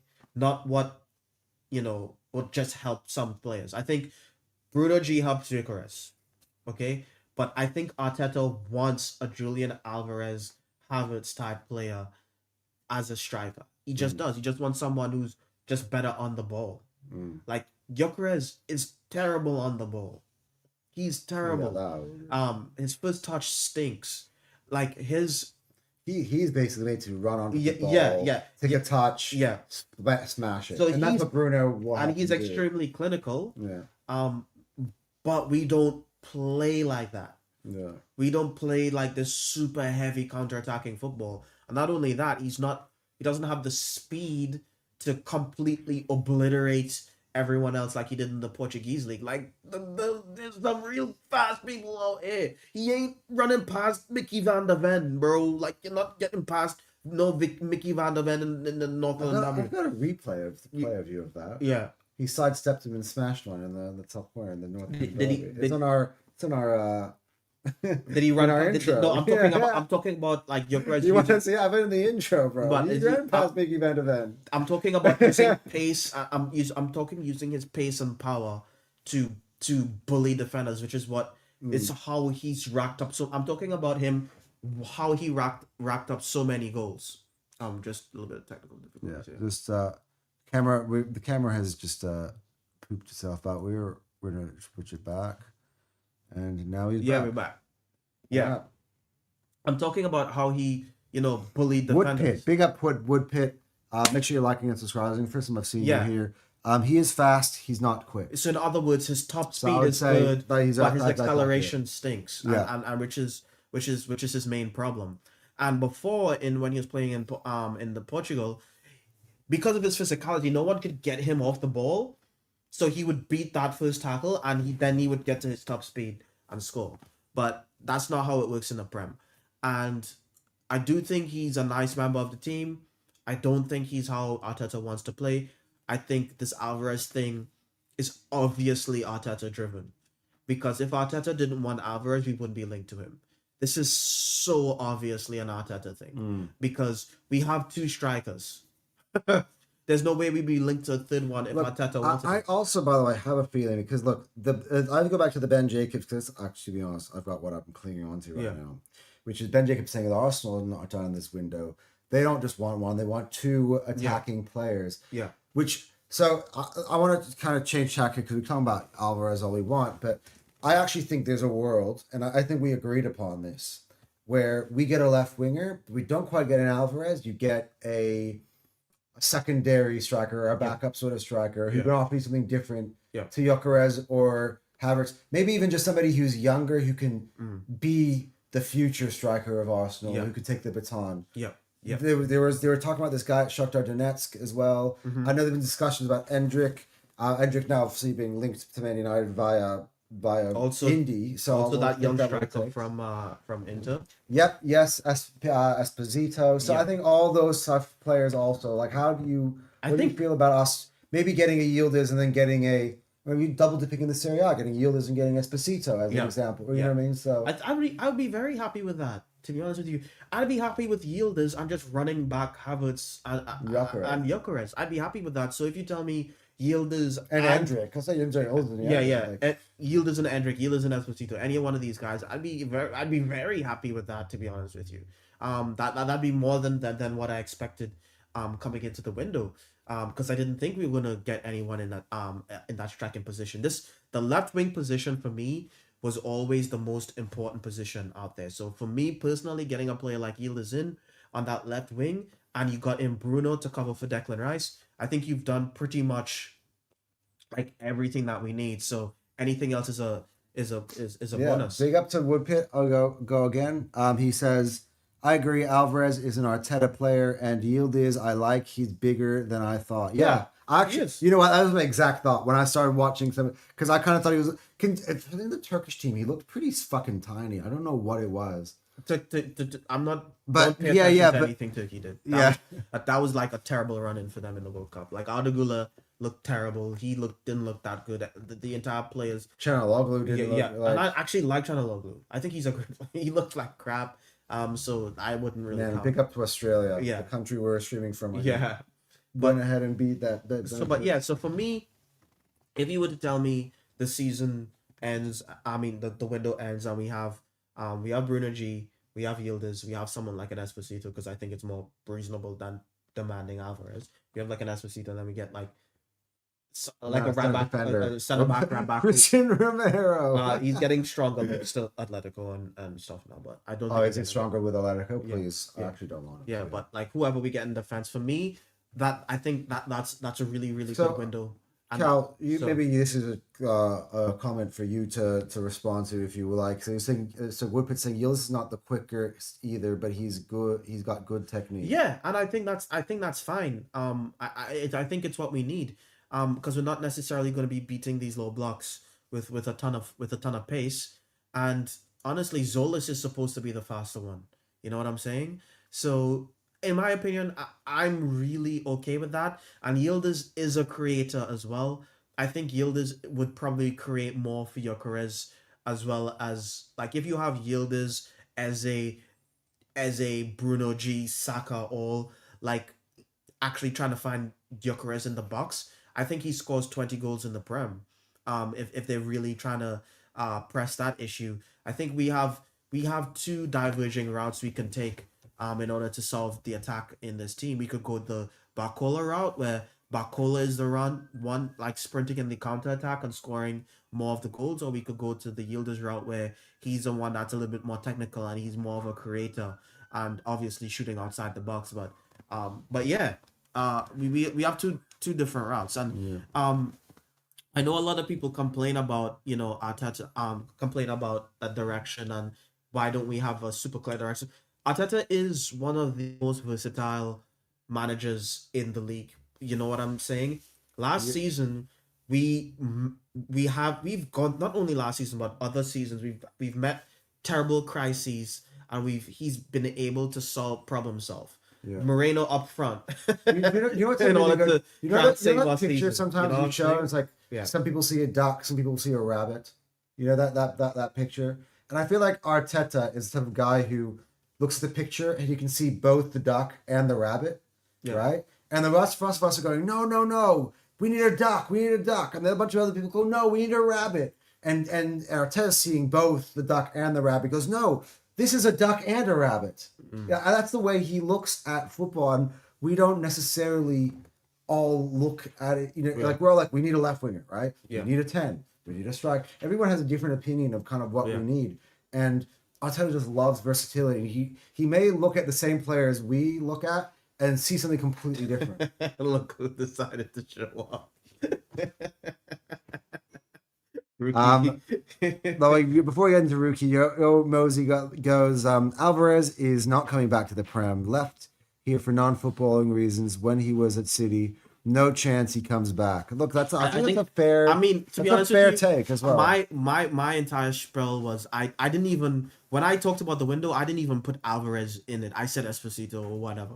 Esposito. Right. So Yeah. Rookie, not this Alvarez thing again. Look, I try to veer off of it. We have to talk about him because he linked to the keeps club. getting linked to us, so we're gonna talk about him. But I don't think it's gonna happen either, dude. And by the way, we made an entire podcast, right? And maybe everyone thinks because it's Gyökeres linked, but the main point of that podcast was the player has made it clear he wants to go to Barcelona, and it makes me feel uncomfortable about splashing out that much money on a player like that when you know that as long as the Barcelona move hasn't happened yet in his career, it's still a possibility or a dream he's still chasing. I think I just makes me feel uncomfortable, man. I think like from that to that exact point. I think we can use him as a mug for like 2 years. Yeah, I see that. I'm okay with that. See, maybe you might. But you're talking about the football club, right? I'm talking about I'm sorry, dude. If we sign Alvarez and Yildiz, that's like Champions League winning. Yeah. Like that's like even if he stays for 2 years, that's a 2-year window. Jay was saying maybe at that point, if you're dominating world football and you're winning the Champions League, which by the way, the only counter to point of that, I didn't tell Terry, which was like he won the treble with Man City, no? Yeah. So it's like, but not he did have that, and then not main guy, but like the thing is, the more we win, the more attractive we become, and there's going to be more players, there's going to be more windows. It's fine. If he stays here for a season or two and then he wants to move on, if we're winning stuff, we just get someone else to come in, you know? If Arteta signs Christian Romero, Alvarez would follow him to Arsenal. I don't believe that because I thought Bruno would help Vinny come to Arsenal, and that didn't happen. That didn't make a difference at all. And I'm not going to fall for the same thing twice. Yeah, true. Romero LARPing for us is crazy and unexpected, but not surprising. I feel like we should get a cut out part of the show about talking about this Romero thing because it actually is pretty funny. I just want to kind of drive home what Arsenal before the main topic of the show. What Arsenal want to do for to build this dynasty because Romero is going to take us way off into different distances. Romero and Alvarez both play for Argentina team and have chemistry from the get-go. I hear the logic. I agree with that. The logic is sound. That's fine. And by the way, possibility you get both. Yeah. It's all about my thing about Romero, but we want an elite striker profile. It's not yet on the market. Just wait and keep Gyökeres. Again, this is another rabbit hole that I'm going to go down. There is an elite profile of striker on the market. You just don't agree that he's an elite profile of striker. But we move.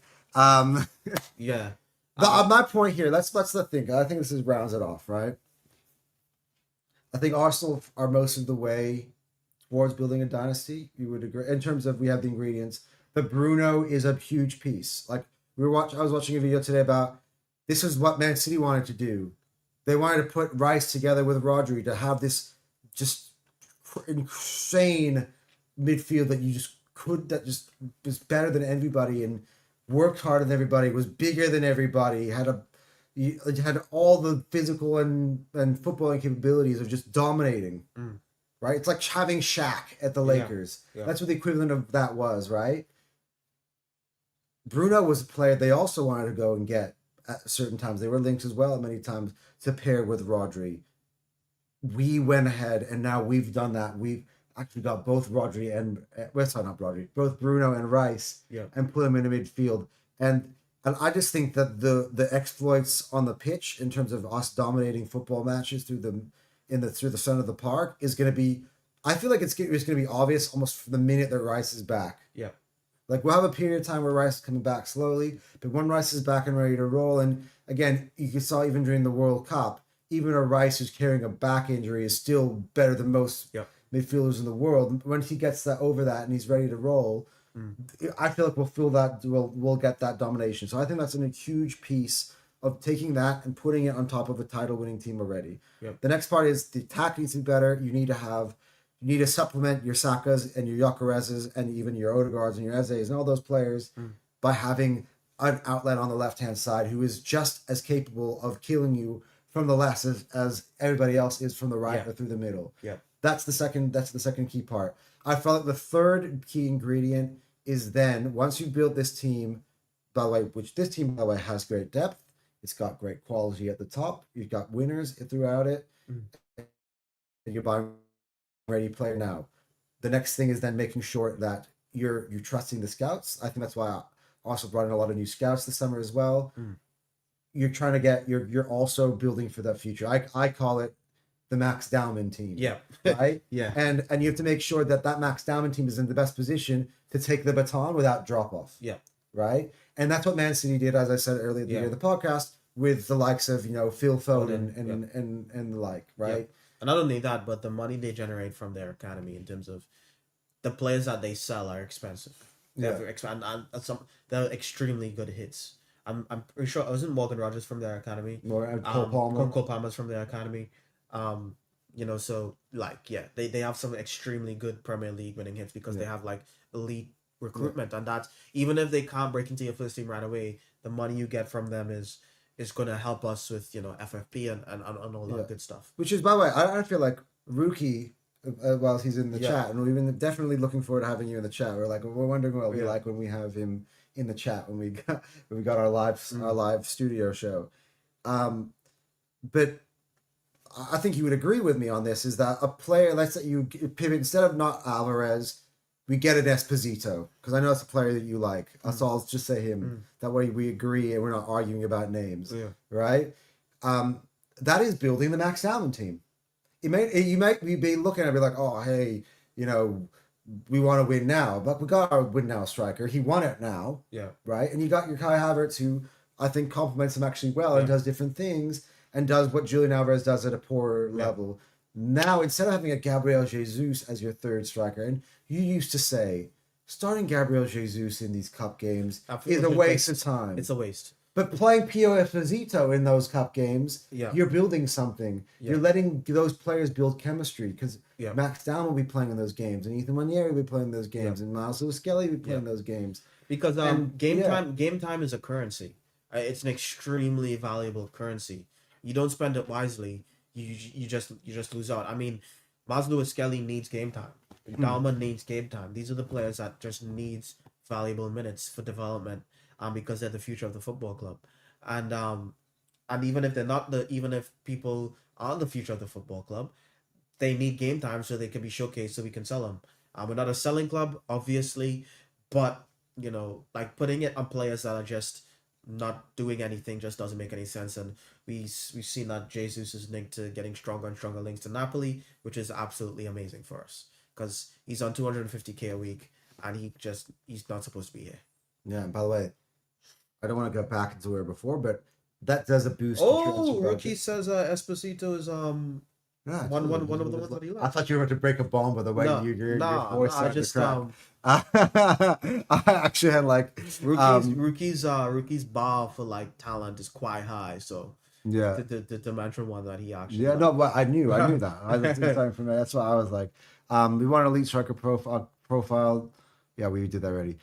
People suspect the Romero interest is Berta doing Atletico assault. It could be. We'll get into that. We're actually going to get into that in less than 60 seconds because we just kind of wrapped up our main topic.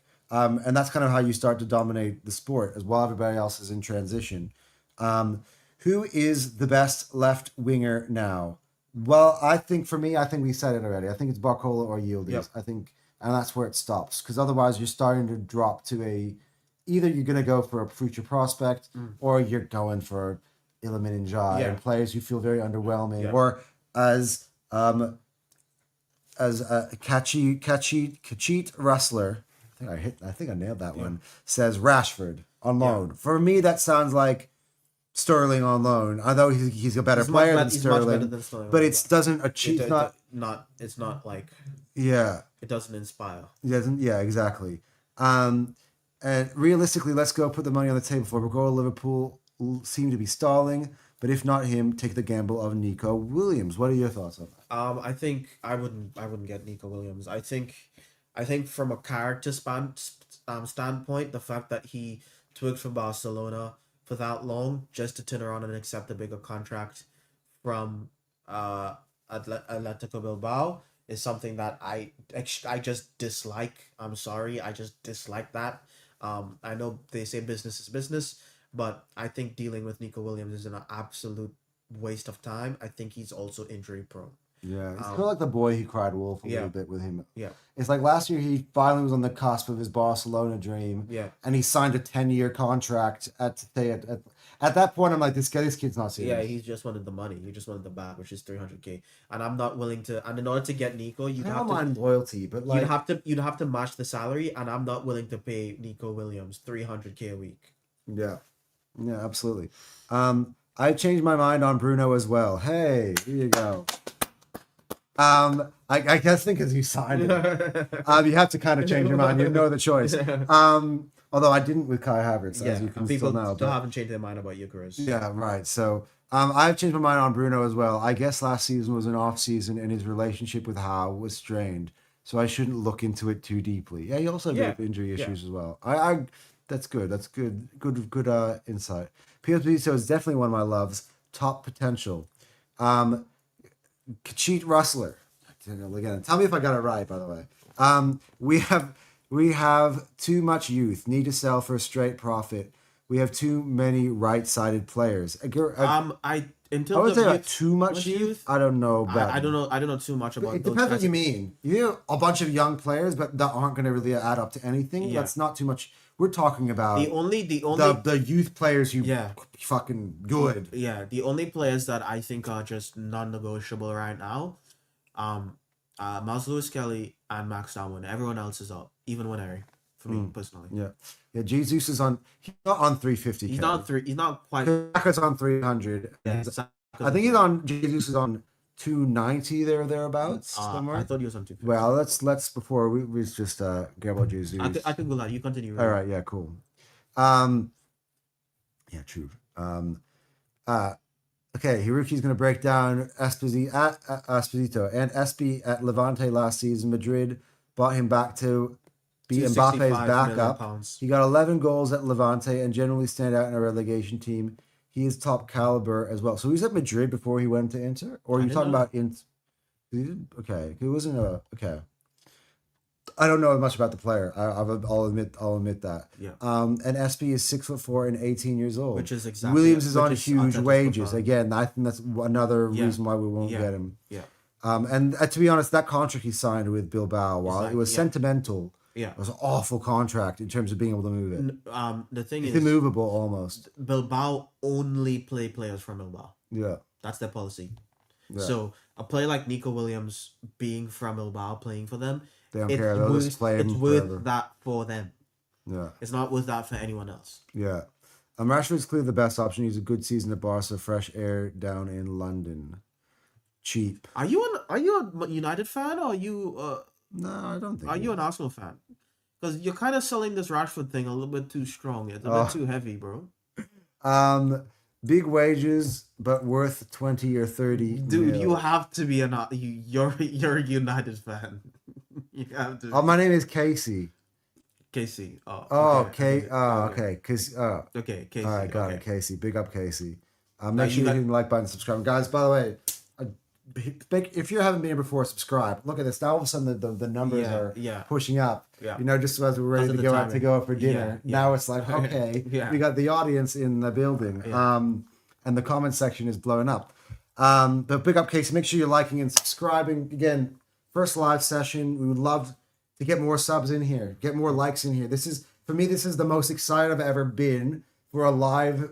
And respect to you who have made many, and to Jake who have made many, and to Terry, and to do a live stream in person is in my first time in my YouTube career with like, and it's fucking awesome. So make sure you hit the like button. By the way, again, now that you're all here, I want to plug. We have another video. It's in the pipeline. It's been recorded yesterday, just like this. We basically go through the season. We went through the season and how Arsenal built the title. Yeah. It's almost like a retrospect. Yeah. On how we got here. Yeah. Because it's good to appreciate, with this stream we really talked about like what we need to do next in order to build. We were talking about the past, now we're talking about the future. Yeah, but like just talking about how we got here, because it's been a massive journey, just going through that, what we've been through. from at least from when Arteta got here. We went through that. That's going to be a pre-record that's going to drop soon. By the way, rookie facts. Comment section blows up when I'm here. You know what? Fair enough. Fair enough. I can't dispute that. The youth need to go on loan. So I think some. So I'd say you brought in a Romero. We'll get into that in a second. Again, I said, but we brought in a Romero. I could send a Marley Salmon on loan. Yes. Right? You get players of Salmon's ilk. Right. That type of those types of players can go on loan. There'll be plenty of ones that because of how young Salmon is. Yeah. But some of them I feel like a Max Dowman can contribute to the Arsenal team now. Yeah. Knowing his role will expand at his very young age. Yeah. Ethan could go on loan again. Ethan could get sold with a buyback option. Like that stuff is all possible as well. While you're there, could you maybe just grab me some water? My mouth is like so dry. So I do agree though. I do think some of them, and I think most of them will. The ones that you're seeing, by the way, prayers out to Copley, man. Like that was absolutely terrible. That injury, to him to rupture his ACL, his first real professional appearance on a preseason tour with Arsenal, and then by the way, we just took his jersey number off of him like a day later. That's just unlucky, but he was always going to lose out to Bruno G. Yeah, he always was, but yeah. So, but the likes of that, like he would have been a player who I think would have benefited off a loan spell. He goes, good list: Ibrahim, Bailey, Joseph, Setford. I think Setford is going to go on loan. Yes. Pierre Esposito and Carlos Espy are two different. He's talking about Espy. I thought you were talking about like Espy is like a nickname for Esposito. So Espy is the 6'4" guy. Both you like. Okay. Musiala. By the way, we didn't get into this. I just feel like it's too unrealistic. Like Musiala. If we got it, I'd be like, fuck, yeah. But I don't think Musiala's with 150 I don't think we're going to pay 150 pounds. though, especially after his injury. Yeah, not only after his he injury. needs to rehabilitate his image a little bit now. I think he flatters to deceive, dog. Yeah. I don't think he's. I'm not sure if he's that guy. Like he's talented, but I don't think you spend that much money on him. Yeah, Marley Salmon and Jaden Dixon as well. Yeah, exactly. Yeah. Jaden Dixon's a great one. That's a great name that can go on loan. Especially if you bring in a Romero or a Konza, that type of profile, and then you sleep to come back. Yeah, there's no way these guys play even the cup games. Yeah. You have Mascara. But Mascara's the only young one that we have that we're gonna play. Yeah.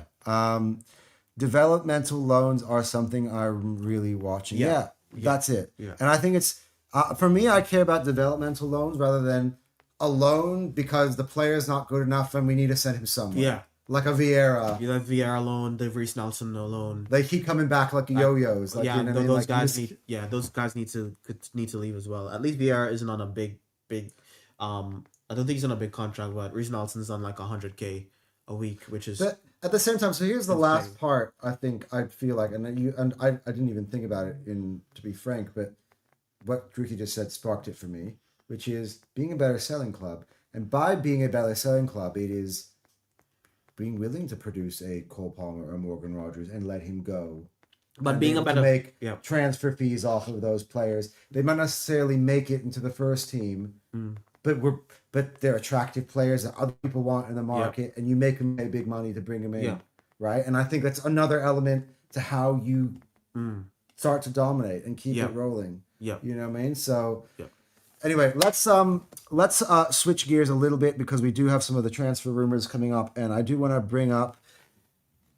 It'd be a good way just to kind of just land the podcast a little bit and go a little bit more lighthearted on this. And that is the captain of Tottenham Hotspur, Christian Romero. Me and Cal were talking about it. We were like, this isn't happening, man. I would love it for the banter, to be honest. To the banter, yeah. To be honest with you, and I think Romero, from a skill set point, would be probably the third best centre back at the club. He's not better than Saliba. He's not better than Gabriel. But I do think he'd be better than Calafiori and Capier playing at centre back.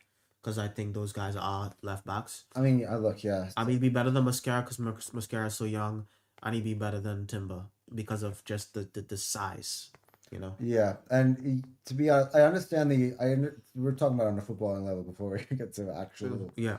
Um, I can understand the concept as well, along the lines of what you Yeah. just said, bro. Like, if we're gonna have Saliba out, here's the thing: the path for Arsenal to not win the league is for us to struggle because Saliba's out, and for somebody else to go on an insane run and just come out of nowhere, like I and. don't. I don't see. I But don't. no, but that is how I feel like we It wouldn't have to just be Saliba's out. It'd have to be Saliba, Gabriel, well Rice. Mascara. They're all out, and also like we also have like a mini midfield Yeah. crisis too. Like, But the point yeah, we'd is have to be that terrible. Romero covers for Yeah, that, yeah, right? yeah. And so you don't just have players that I liked, like John Martin and Yeah. those types of players who you still a little bit of a project. You're like, okay, Mascara and Martin rotation. Mm, That's nowhere near Saliba, but we're trying to breed mm, better players. It's also not Enzri Konza who I still feel like is still massive jump down from a Saliba to a yeah. Konza. But Romero is somewhere in the middle between the two, and you're like, okay, no, this is someone who's the captain of our biggest rival. He's a World Cup winner. Yeah. World Cup runners up now. I mean, I would do it. Yeah. But I just don't. I like as funny as it would be. I just don't think I don't think it gets done. Unless like the sporting director for Tottenham hates Tottenham as much as we do. You know, like you don't sell your captain to your rival like the way we do. You know, I just, you know, Yeah, well, see that again, guys. Can we? I don't need the chat's help for this because me and Cal have been trying to kind of figure out how it happens, and the thing is like, sure, we outbid Atletico to try to hijack, but you need the other club, the selling club, to sign off on the deal yeah, for it to occur. The selling club is Tottenham Hotspur. yeah, Like we got Sol Campbell on a free. Emmanuel Adebayor joined Tottenham from Man City after a loan deal at Real Madrid on a free. Like William Gallas went to Spurs after he left Arsenal on a free, like way after he left on a free. Like these players don't skip between. I don't remember a time where maybe Arsenal and Tottenham ever agreed to a transfer of any yeah. player And officially. the thing is, their entire identity is hating us. Like, you remember what Postecoglou was talking about in terms of the reaction from the Spurs fans. In that, was it 23-24 season, when they wanted to throw the game and to win the league, so City could win the league. They were wearing City scarves. They were celebrating City scoring and dunking on them. And they missed out on Champions League because of that, by the way. And they celebrated. They celebrated losing Champions League because Arsenal didn't win the league. So, like, Tottenham, even even if it was in their best interest to sell us Romero, which it isn't, they wouldn't do it because they will rather chop off their own legs than help Can I Arsenal tell do you? It's anything. also I'm thinking about a different point of view. I'm trying to think about from a Spurs fan. I could never be that, but I'm just thinking Yeah. how they would be thinking about it and seeing Henry Wright already react to it already. We all know what's going to happen if that deal were to occur. Spurs are trying to rebuild a little bit of trust with their fan base. They're trying to rebuild Yeah. their reputation after Yeah. back-to-back 17 place losses. They lost trust of the most part of the fan base. The last thing they want right now is to have a Abby Summers and Expressions, people of that, fans of that notoriety on big on social media or on YouTube, coming out and having a big rant, being like, "How the fuck did you send our captain to Arsenal?" We've already seen it on a different level of Newcastle fans being upset with. That's a whole different thing. That's because they wanted him there. But the PR of selling Romero to Arsenal when you could have shipped him out of the league altogether, Yeah, it's just that's really terrible. it's bad. I don't see how they do it. Yeah. Yeah. But this is where now going to go back to Arsenal. I'm going to be a little bit more serious now, which is like, why are we wasting time with these stupid targets that are never fuck? Buy me a player who actually fucking buy. It's not us though. It's pretty. Remember, he approached the Arsenal team. That's all the Did reports he? say. Yeah, all the reports say that. We didn't approach him. His agent and him and his agent came to Arsenal. That's why it's like that's why it stinks. That's why he like he kind of hates him, bro. Like he hates Tottenham, bro. You're right. Cuti Romero has been asking Arsenal to join the race for his signature due to his relationship with Gabriel Heinze. Spurs don't want to do business with Arsenal. But see, that's where I think this ends. And to be honest, from my point of view, because I want to actually get a centre back, and I don't think it will be Romero, just to be frank. I want this little saga to end. That's just news. That's just news, dude. Yeah, but I don't like it taken up, and we need a right back that can play centre back. Yeah, That's like, yeah, true. And for me, look, Woodpit says they don't like Konza. I don't not like Konza. I would have probably players who I prefer who are better value because I feel like the price for Konza is insane that Villa are asking. Yeah. They're doing exactly what they did with Morgan Rodgers with Konza, but I think I think that Konza deal's dead in the water. They're not gonna drop from that. Yeah. But in terms of Konza the player, in terms of fitting the brief of what we need to have somebody who can slot in for Saliba, he's okay. Yeah, I think he's fine. But I'm not paying 60 million 60 for million, him. no. So it's a nuanced conversation. He goes, yeah, Trumero is truly shameless. To leave your captaincy to become a backup at a rival club is nasty work. Yeah, it is. Self-decency seems to be rare for Argentinians now. I know, right? That World Cup's done so much harm to Argentina's reputation. It was pretty bad. Infantino's reputation. Yeah. But Romero is too panically and bad in the air to even be a sleeper backup. That's a fair point, actually. Yeah. He's not like him at all. It will do for some more North London derby drama. Been a training match of late. I mean, if he goes to Atletico Madrid, that solves that problem anyway. To be honest, yeah, and I think he will. Yeah, me too. Tactically, he is a good fit. It's sketchy though. Yeah, I just don't think we're not gonna. There's no way we shake hands on anything. Yeah. Arsenal didn't ask for him, Anton. This shameless guy did it. Yeah. Cal corrected me already. Yeah, but, it's. Yeah. Look, to be honest, here's the thing. I've been trying to avoid the Romero deal altogether. Yeah. Like we I don't use the word that shameless a lot, but like that, like Romero is truly shameless. Like truly, actually, that's bad. By the way, there's a discussion. This is interesting. This would be interesting, by the way. Dwight McNeil, Brennan Johnson swap deal between Palace and Everton. So that is that. I know. We're talking about Everton here, but that's interesting. But the actual swap deal that's being discussed is very interesting. The last one I really remember was like Mkhitaryan for Sanchez. That was from for Arsenal. That's what I said. Stop doing business with Villa. Yeah. Mark Pubil from Atletico will be better. Yeah. I agree. And by the way, my guy still to this day I think is John Martin. I like the profile, but again, the brief of we're trying to fill up in for Saliba. It would just mean that, but again, it would mean that Mosquera does it, and we've seen him do it. So but yeah, we're approaching like 2 hours now. Yeah, we are. So and we also gotta get to dinner now. Our opportunity last time for me actually, Cal, just hang out a little bit before we move back into real life. But anyway, guys, thanks so much. I know you guys started rushing in later. I kind of figured that because we had a bit of an early start.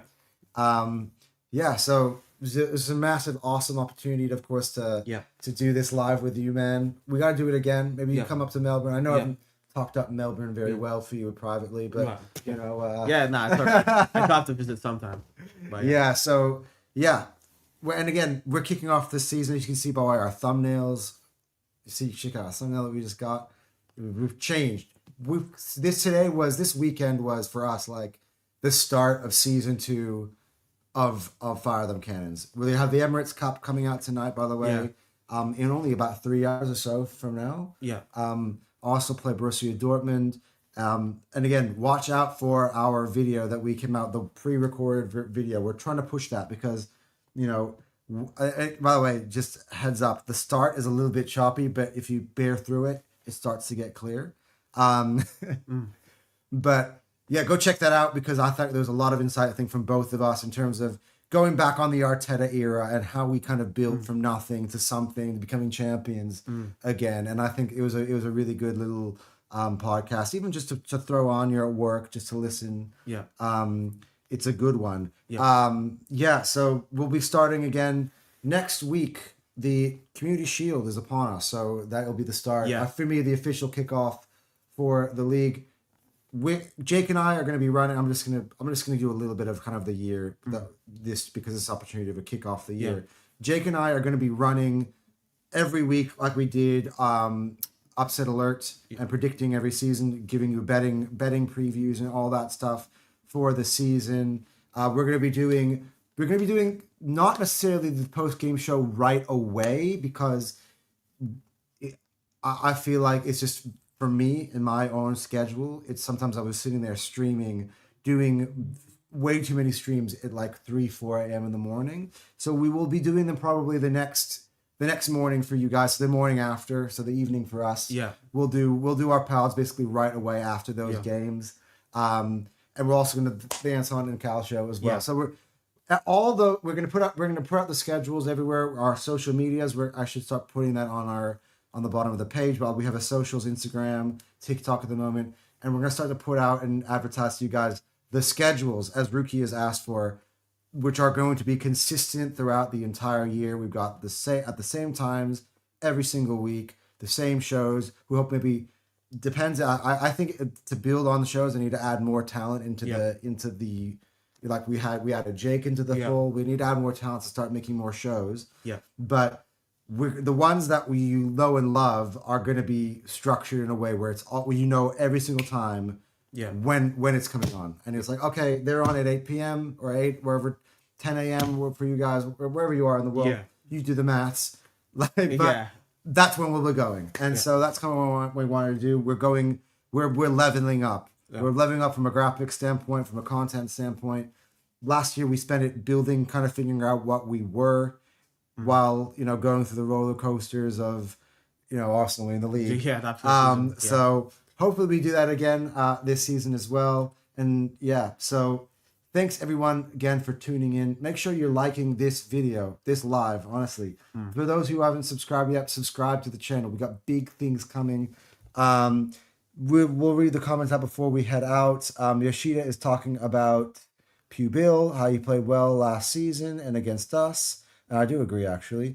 Before we go, what is your prediction for the first 5 games of the season? That's a different show, though. That is definitely a different show, but I might spitball for you. I'll just go off the top of my head. I'm not even gonna go why. I'm just gonna tell you what So I know Coventry first game of the season. We're gonna win that game. We're gonna win that one. It's the what in America we call it the banner raiser. I don't know, but they actually apparently were doing that.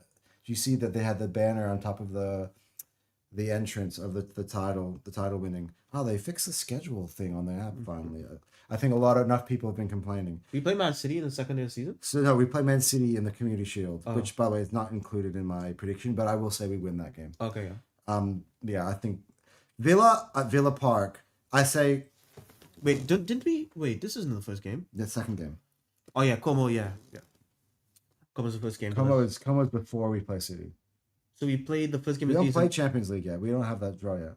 No. So we played the first game of the season, then we play the Community Shield. We play Emirates Cup.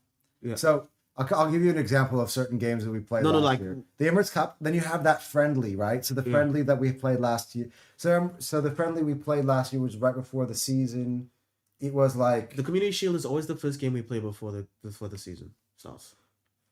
Well, not always. It's only if you qualify for it. So you have the Emirates Cup, and then we have a friendly. Then we have the Community Shield. Yeah, the Community Shield is against City. So I'll show you, right? Yeah. So Emirates Cup is. Oh, we got the camera. And see, swapping quickly back. All right. So we got the Emirates Cup, right? That's tonight. Yeah. Then we have that just a friendly at the Emirates. Yeah. Right. Yeah. Then we play the Community Shield. Yeah. Then we play Coventry. Here we go. We got Coventry. It. Yeah. Coventry. Coventry. I think is a win. Villa is a tough one. At the same time, because we lost there last year. Is it at the Emirates or is that? It's at Villa Park. At the same time, though, I don't know if Villa have really brought in anybody. Nah, I think we notable. beat They've them. lost Morgan Rogers. Yeah. They've lost Tielemans. Kamara, I think, is back from injury, but they've lost Onana to injury for a Yeah. long-term period. I think we win that. They did bring Manzambi in, but as Manzambi's not gonna. No Rogers, no Tillemans. We win that game. Yeah, I think we win that. I think we do. Yeah. Chelsea at home. I'm telling you right now, we win that. Why is the? I think that's a whatchamacallit. I think that's a draw. Oh, don't do that. At home? Yeah. Chelsea are just gonna. It's just gonna be one of those ones, man. No, I think we win. I think it's a draw. I've closed my eyes in this game and I'm just like, no, we win this. This is like a cup final for them. I think they come out like with intensity that we have never seen before, and they get a draw. We'll see. Look. The other thing is the Javi Alonso factor is something that we don't know what is coming at us. It's not Liam Rosinia who dominated last year. I respect Xavi Alonso a little bit. So I think it's gonna be intense, and I think that's a draw. Yeah, I think it's a draw. The other one, so that's the third game. Then we have Sunderland and Brighton. Those are tough. You know what? These are Those are tougher wins. than you think. Those are wins. But yeah, look, Brighton we won 1-0 last year. Sunderland we had that light draw. Bruno G wins.